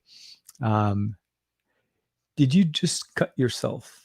I think so. I think I may have done that. Yes. Is Linux Mint lighter on a 10-year-old dual-core processor CPU with 4 gigs of RAM than Windows? Absolutely. Yes. Anytime it's my favorite way of repurposing old PCs because of the fact of how Linux is light. It's the overall experience. It runs so much better on a same system, looking at exactly what you're saying, a dual-core CPU from like 10 years ago than what a Windows PC would overall.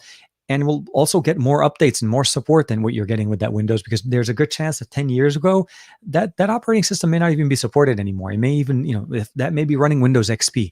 So if you don't have any information on it or that you care, level it up, boot it up, install Linux on that, and you literally just revived that PC. The only limitation at that point is obviously the I/O and the tech that was in the system, meaning how much RAM you have, how much internal storage, if you're not able to upgrade that, and of course the display that you have. So keep that in mind. And let me see here. I'll jump over one back at that. So is it still advisable to root an Android phone now, since most of the root of the past have somehow become introduced as new features into new operating system? I think at the end of the way things are right now is very specific to what you want to do with the root. If you just want to root for the sake of rooting, I would say wait. I wouldn't necessarily say jump into that. Root has some benefits, and there are certain things that you want to keep in mind. I love it when a phone answers me in the middle of a conversation. The main reason why we used to root was the ability of obviously unlocking, adding new features. So Expose was always one of my reasons that I love doing that. But it was also the ability of adding better support for theming into my smartphones. Also the ability of removing certain bloatware applications that we couldn't remove without it.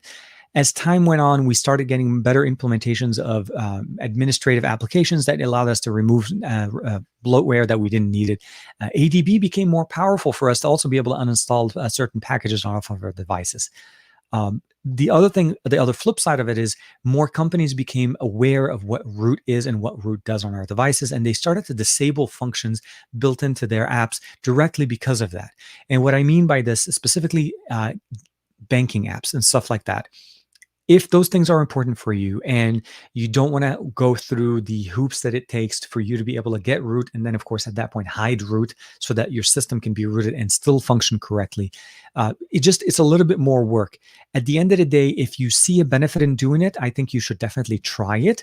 And what I would say is always back up your device. Always read the thread about what you're trying to do 3 to 4 times before you actually try to do it on your phone. So those are things you want to keep in mind. Last but not least is the ability of actually understanding warranties and how things work on certain smartphones. Most companies, if you unlock the bootloader, you pretty much just voided your warranty. So that's another thing that you want to keep in mind. But if your phone is beyond the warranty time anyways, then there's no issues there. If you know what you're doing and you take your steps and you take your time, you should be able to do it and get some of the benefit. I just think, as you said it in your statement, a lot of the features that we used to want are now built in.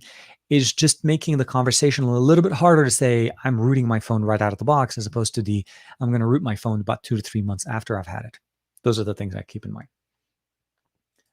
mind. Since working from home when this current situation kind of started, it's been all Microsoft Teams and our organization, and of course forced all of us to keep using it. So yeah, it depends on who you're working with. If your company is primarily using Teams, I think you're going to be obviously using it. For me, during my day job, they use WebEx a lot more, and I've seen use not Zoom. We've used Hangouts, so the Hangout Meets, the new Hangouts, and it depends on what you're using there, of course. Linux. So Linux is becoming more interesting with the rise of gaming, specifically with Steam Pronto. So I use Ubuntu here in Mate, yes. This is the benefit of what we get here. Steam as an ecosystem of the ability of allowing us to be able to play some of our main games have always been great. But Steam's been on the market, have been on Linux for quite some time. I feel like it's more about production for me than necessarily gaming. So the games that I play are generally going to be, like Call of Duty, Fortnite, PUBG, first-person shooters, and so on. And those are generally still outside of the entire experience as far as getting it directly off of Steam. But I think overall, Linux as an operating system is so much more flexible, so much more lighter, just light as an operating system to run. And the requirements for hardware is so much less than what most our Windows PCs need. And it will still run much better. Again, so reviving an old laptop as opposed to throwing it away, those are going to be the best options you can do. Last one here so Manish Kumar, have you switched over to Wi-Fi 6 routers at the home? Also, TP-Link Wi-Fi 6, the AX1500 Archer is the cheapest Wi-Fi 6 router available right now on the market. Can you do an unboxing video on it? I'll have to reach out and see if I'm able to get one. $75 is ridiculously cheap. And no, I have many devices that support Wi-Fi 6. But I've been happily set up with the current setup that I have here with my router that I haven't found the need for it. Although, that being said, it could fix my problem. So it may not be a bad purchase to actually add to the network. Not necessarily replacing it, but maybe adding it specifically for my current setup, so for my things that are far away from where the router is in my house. I'll have to keep that in mind, Manish. The AX1500, I'll bring that up. It's in the stream, so I'll definitely be able to bring it up. Greg, thank you very much, Greg. I appreciate that. Sorry, just want to make sure to see oops, okay. Oh, they're getting closer. They are getting closer. So yeah, no, they're not at my house, but they're definitely at least another half hour away. So luckily, no interruptions for you guys. And of course, everything was running great. Let me get one more question, and I do want to talk to you guys a little bit. Not on Pixel, no problem with root. No, of course not. There's a big difference, obviously. So Pixel, OnePlus devices are very different. Pixel, even though they're not development friendly, they're not developer directed devices as the old Nexus devices used to be. They're still one of the easiest devices to root. It's not the question there. But it's also, they're not one of the most popular devices. So therefore, most people will generally have like a Samsung, they'll have an OPPO, they'll have something like that. And those are the ones that generally do take those out. And I'm talking about the warranty, by the way. So, okay. I think that was mostly a Team Viewer. So Team Viewer is definitely a great option as well. So there's a lot of people that use Team Viewer. That was Chami's comment that they're using here. I use it for many things, mostly support. It's great for telnetting. So if you're trying to support somebody to try to jump in to be able to use the device, to be on the same screen so you can see what they're talking about. I think I used to use Team Viewer back in the day with my Samsung devices. So that's when I first started using them. So it is a good option, but I still feel like it's more of the, we have so many options and which ones are the ones that generally stand out. In the US right now, you go up to somebody and says, I'm about to get on the Zoom call. They know exactly what you're talking about. It became synonymous. It's like that Xerox term back in the old days where you say, I'm about to go to get a Xerox of something, as opposed to saying I'm doing a photocopy. The Realme X2 Pro is incoming. We'll be interested to use different types of phones as I used to. Matt Tyler's accessorizing, my friend. I like that. So kind of one thing I didn't want to kind of skip too far off on. So the MIUI 12 update here is, I have to say it's nice. So the things that really got me on this is this functional little let's see if we can do this. Of course I did it wrong. It's hard to do it on the screen. Let's go ahead and switch over to the overhead real quick for you guys. So here, that little wallpaper, that little zoomed in effect all the way from the outside moon coming into it, the overall UI, this gestures, everything just works so nicer. And I like the just the overall dark mode. Of course, all the notifications that I got. You notice all the grouping. But again, all of this is still running Android 10.0. So we haven't really seen Android 11 on MIUI 12, specifically in a stable form. So again, that wallpaper gets me all the time. It's one of their live wallpapers, by the way. So I got it on the Mi 10, but the Mi 10 Pro, no bueno, nothing on that overall. Here, we're still, again, running 7.2. They have their own little moon thing that kind of goes through. And of course, unlocking gestures. And I feel like, again, OPPO is getting a lot better. 7.2 over 7.1, very light, very simple, very easy to customize. Of course, here, we're still running Android 10.0 with Nord. Let's go ahead and unlock this. Sorry, I did a reboot and I forgot to unlock. And of course, every single device has like 1,000 notifications. Again, very, very smooth. These two are running. So this one's running 90 hertz. This is running 60 hertz. This is back to 90. And of course, just running the overall experience, everything runs great. Nord has been holding up really, really nice. And of course, the last thing I definitely want to talk to you guys, and I will have a video on this definitely on Monday, is the the LG Velvet. So the Velvet for me in the US, one second here. So the Velvet in the US got released and it's currently only on AT&T. And you'll notice right there, my dual screen case here is a silver one. They didn't bring the cool colors. It's like I really wanted them to bring the cool colors. So we have the blue one, the silver one that's coming in. And of course, comes with the magnetic option. But again, it's a silver case to a silver phone. Same thing, just bring it in, down, boom, boom. And of course, unlock the phone, give it a second. And then of course, turn on the screen. And we get the benefit here, of course, of having all the functions that we got with the V60 here. Very nice, much thinner. They were able to kind of, just realize this. The magnetic clamp on one opens the other. Look at that. Look. Oh, no. Yeah, here we are. See, it opened it up. So the magnets on this side are connected to this side magnet. Anyways, small, similar form factor, slightly smaller, 1080p panels on both of them, stereo speakers on both, wireless charging, better case in my opinion. Same thing, customizable button, overall support, pen support on here, fingerprint sensor, still no face unlock, but we now have the ability of turning on swipe time to open notification as opposed to having the that.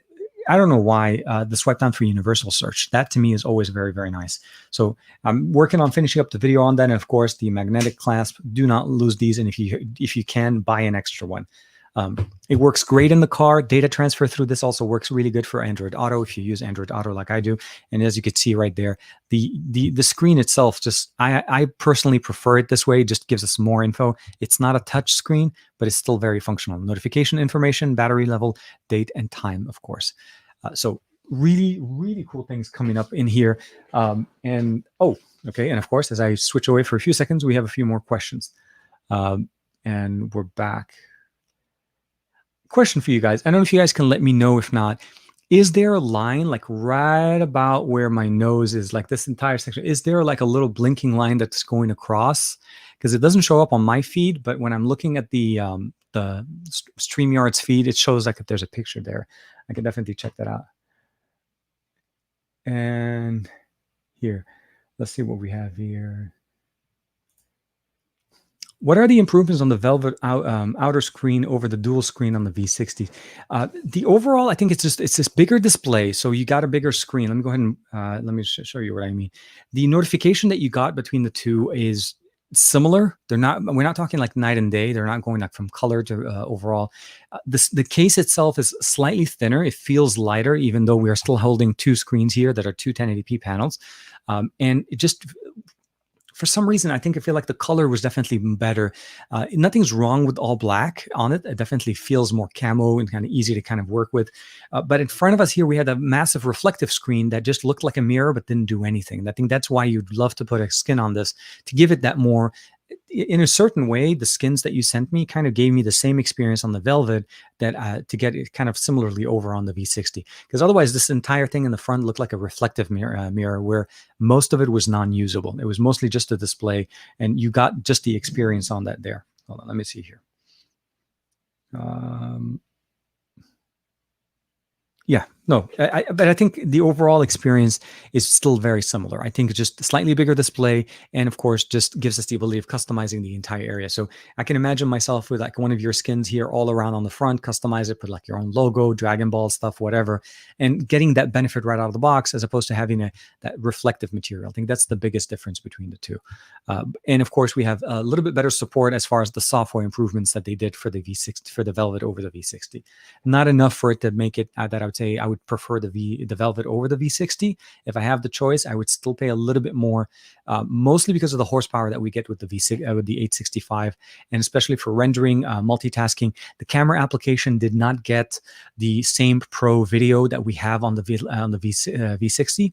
The Velvet only has the Pro picture, so I still feel like the V60 is the powerhouse, and the Velvet is more of what the old G series used to be, with a much better aesthetical design. So definitely very nice.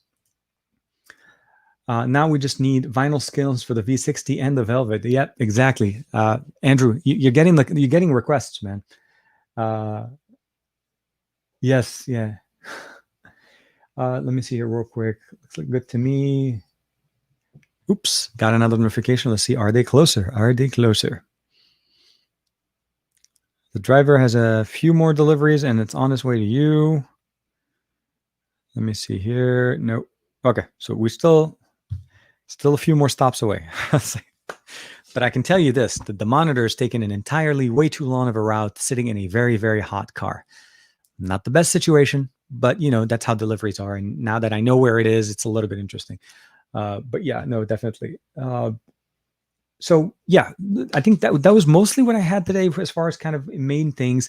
I'm looking forward to, so I'm not going to lie, I'm looking forward to see what the Pixel 4a has, and it will offer us on Monday. Obviously, we're going to see what the Pixel 4a is. Once we know that, we kind of have a better understanding also what the Pixel 5 is going to give us. The Note 20 series on Tuesday with the whole Bean ear headphones that they're going to be announcing. We'll have to see how those come and how much, how much above 1,000 they're going to be. The Note line generally is not as popular as the S line of devices. The S line generally is where most people kind of go to. I feel like the S20 Ultra was definitely initially overpriced. I feel like the price dropped a little bit after, and I feel like that's maybe a better experience. My hope is with the Note 20 is that they fixed the seeking issue, the problem with the focusing issue on the S20 Ultra, especially on the main camera, the 108 megapixel camera. Hopefully that gets fixed. We'll also get a chance to see some of the new updates that they're going to be pushing out with the new version of Android, or basically One UI, as they typically do with the new version. So it'll be like 3.1 or 3.2, depending on what they decide to call it. At the end of the day, those are going to be the two major announcements next week. I'll do my initial video, obviously. Say, I know Google's going to be releasing it on Monday, but since I don't have the Pixel 4a, there's not much I could do. Once I do receive it, hopefully, I still am on the same really good list that I was able to be on for the last couple of launches. And if I do, obviously, you guys will get some videos from us here. I'm interested to see what will happen with the Note. I heard that, so some of the rumors that are going on is that the Galaxy Z Fold 2 Worst name ever. And name ever because it just doesn't make, I realize the Z Fold is the new line that they want to go. This is the Z Fold Flip and then Z Fold 2, or the Z Flip and the Z Fold. Short answer is it's going to be roughly about $2,000. There's some updates that are going to be coming in from the Note line over to it. My hope is that the screen is a lot better, not necessarily just the optics. I was never a big I didn't feel like the original Fold had that many problems with the camera. It had a good set of cameras similar to the S10 line of devices. It's just now we finally get the updated internals to match. The Galaxy Z Flip 2 did get announced. It's available. It's going to be coming out on T-Mobile in the near future, so we'll be able to see more of those. Hopefully, obviously, if you're looking for foldables, you're definitely going to have options. But the reason why I was trying to bring this up at the beginning is it's going to be very hard for me to justify getting a Note 20 Ultra and at the same time think about trying to get the Fold right after. Because they're going to be such an expensive device, for the most part, obviously, I have to sell the S20 Ultra. But for me, it's just, how do I financially make sense of that?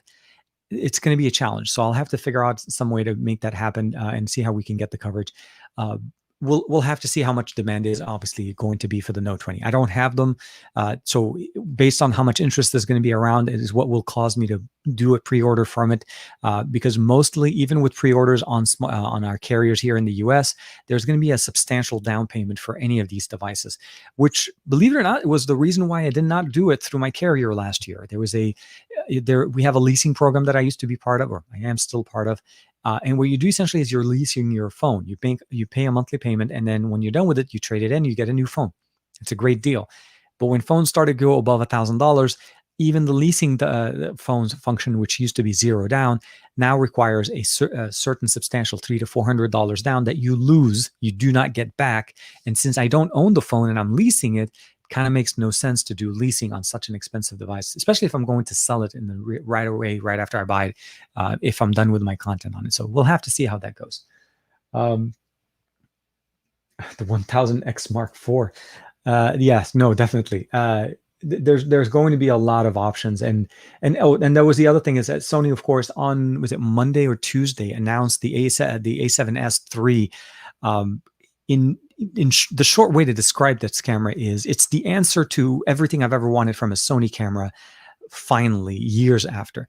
The reason why you see me through the lens of a GH5 for the last few years has been for a couple of reasons. At the time when I started, I did not have my current setup, but I also didn't have the ability of seeing myself whenever I'm videotaping when I go outside. So the GH5 with the flip camera has always been the function for me. It's a vlogging style camera, but it gave me the ability of seeing what I'm doing and also helps me understand, if am I in focus, is there audio coming in? There's certain information that I need to see on my screen. The A7S III did a couple of things. Better performance for camera in low light. They changed the entire menu system. It's a little bit better organized in categories now, as opposed to just the page system that used to go forever.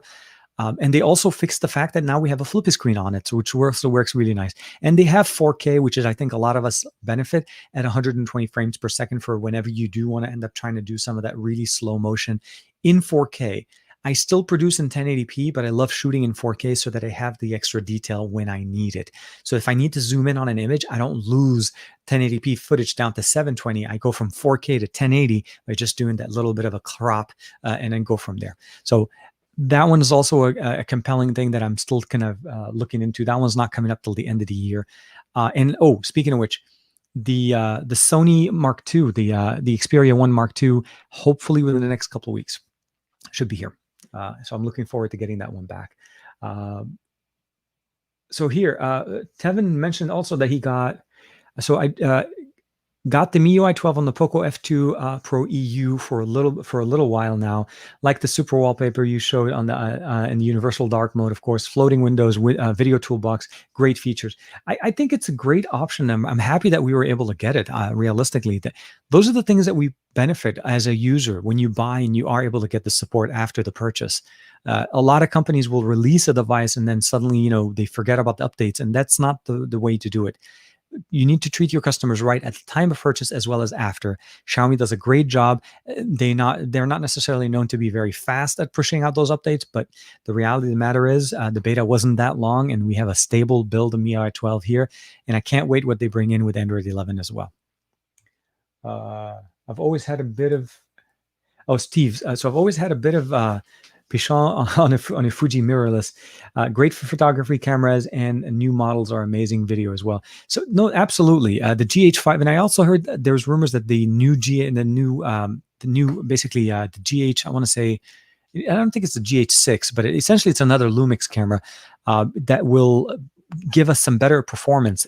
At the end of the day, it's more of what you like. My B camera is a Sony. My portable, the one that I generally go around with is the RX7 100. I also have an A7 III. I am invested in the Sony ecosystem when it comes to cameras, and I'm a very big fan. The only reason why it hasn't replaced my main camera is because of the flippy option. And now I feel like, and of course, also, sorry, one more thing. Support for full-size HDMI out has always been a big thing for me. I don't want to run small adapters that has very small cables, and I can't buy a ruggedized HDMI cable to go in. So those are things that you want to keep in mind, the ruggedness factor of it. Also, the new A7 III now supports not only dual SD cards, but also the two new techs that Sony is offering on their new memory cards, which I'm going to wait a little bit longer on those, mostly because I'm heavily invested in the SD format, and I feel like SD cards will still work perfectly for what I need to shoot. So we'll have to see how that goes. Across the Pond. Oh my God, we have an account. So there's an official account to the Across the Podcast show with Sam and Matt. That's going to be coming up tomorrow. Across the Pond. Dude, I did not realize you guys set up your own YouTube channel. Okay, well, welcome to the channel Across the Podcast. I'm assuming this is Sam. Morning. Oh, before I forget, we got to do Inception. I forgot about the Inception, guys. Let's go ahead and bring in screen 2, share, and boom, right there. Okay, let's see if we can bring, let's take out the Across the Podcast and bring it back. We got to do it every single time. I forgot about it almost. Let me remove that there. But yes, no, tomorrow afternoon Across the Podcast. Keep it there. Obviously, we'll be there. Last week, they ran a little bit early. I think that was mostly to accommodate Isa. And I'm sure if you guys can let me know if you're going to be running at normal time in the afternoon around 1 p.m. or is it going to be a little bit earlier? But great hanging out with both Sam and Matt. They're going to be great, just talking tech, hanging out, just chilling. Last week they had Issa. The week before they had Josh over. And of course, I would love to be able to see some more content from them. So glad to see that they have their own YouTube channel. Joey, I appreciate it, man. So with that being said, thank you very much for everybody that is, obviously here hanging out with us on Saturday, kicking it with us. If you celebrate Eid Adha, Eid Mubarak, كل سنة بخير وينعاد عليكم إن شاء الله. This is day 2 of the Eid for us. It was yesterday. So obviously, as you guys know, there's family and hanging out with the kid and all that stuff. I'm also expecting that G9 to show up, which is, in my opinion, the best Eid gift for anybody to ever get. So, but obviously I'm getting it for myself, but I'm really looking forward to it. Hopefully by the time next time you see me, this entire setup is different. This big monitor in the background for sure is going to be moving away. And I'm not sure how I'm going to configure things. But one of the reasons why I originally got the setup to have an above monitor mount was because of the G9. I was initially going to put that 4K monitor above it. Once I got the one from Xiaomi, I felt like, no, if we're going to do curved displays, might as well put a 34 right above a 49. Why not go crazy, right? And I'm looking forward to seeing how things show up there, especially with the multiple functionalities. And again, I do hope that this is actually one of the better batches of monitors so that Samsung was able to identify some of those concerns and I don't have to go and replace it again. So we'll have to see that. Thank you, Steve. Appreciate it, man. No, thank you very much. So with that being said, like and subscribe. Make sure you share this with all your friends. Thank you very much for everybody in the comments. Chemi, Steve, Joey, Matt, Andrew, across the podcast, and the entire crew being in there, Sam as well. And of course, everybody hanging out. Manish, of course. It's 1:06 a.m. Sunday in India. Wow. Okay. No, dude. Sabaho, good morning. That is good morning. Thank you for staying up with us. I remember last time when we were talking to Isa, it was very, very early in the morning for her as well. So I appreciate you hanging out with me and of course, kicking it with all of us here. That being said, I hope you guys have a great weekend. Stay safe, stay cool if you can. It is going to be a hot one here in LA and across the world. As Matt was mentioning before, the UK is definitely going through their own heat wave. and we'll see you guys hopefully next week. The only thing I would probably say is look forward to the LG video on Monday morning. That's going to be my kickoff video for the week. Of course, I'll try to see if there's enough information. I'll maybe try to do an impressions video for the Pixel launch, as well as of course what we see with the Note 20 launch, since those are going to be basically Monday, Tuesday lives kind of thing. So we'll see how that goes. I'll see you guys next week. Thank you very much for everybody to hang out with us here. And of course, I'll see you guys. If you guys don't know, TK Bay over almost everything, TKDSL8655 over on Instagram, Facebook, and Twitter. And of course, check out my live stream on Amazon. I generally try to do one every Thursday. And then last week I did the video on the NVIDIA Shield TV. So one of my favorite TV streamers there. Eid Mubarak to everybody. Thank you very much. Let me just stop the sharing on that other screen there. But yeah, I'll see you guys next week. And actually, we didn't do too bad. Just about the 2-hour mark. So I don't know what the over-under on that one was, but definitely thank you very much. I'll see you guys next time.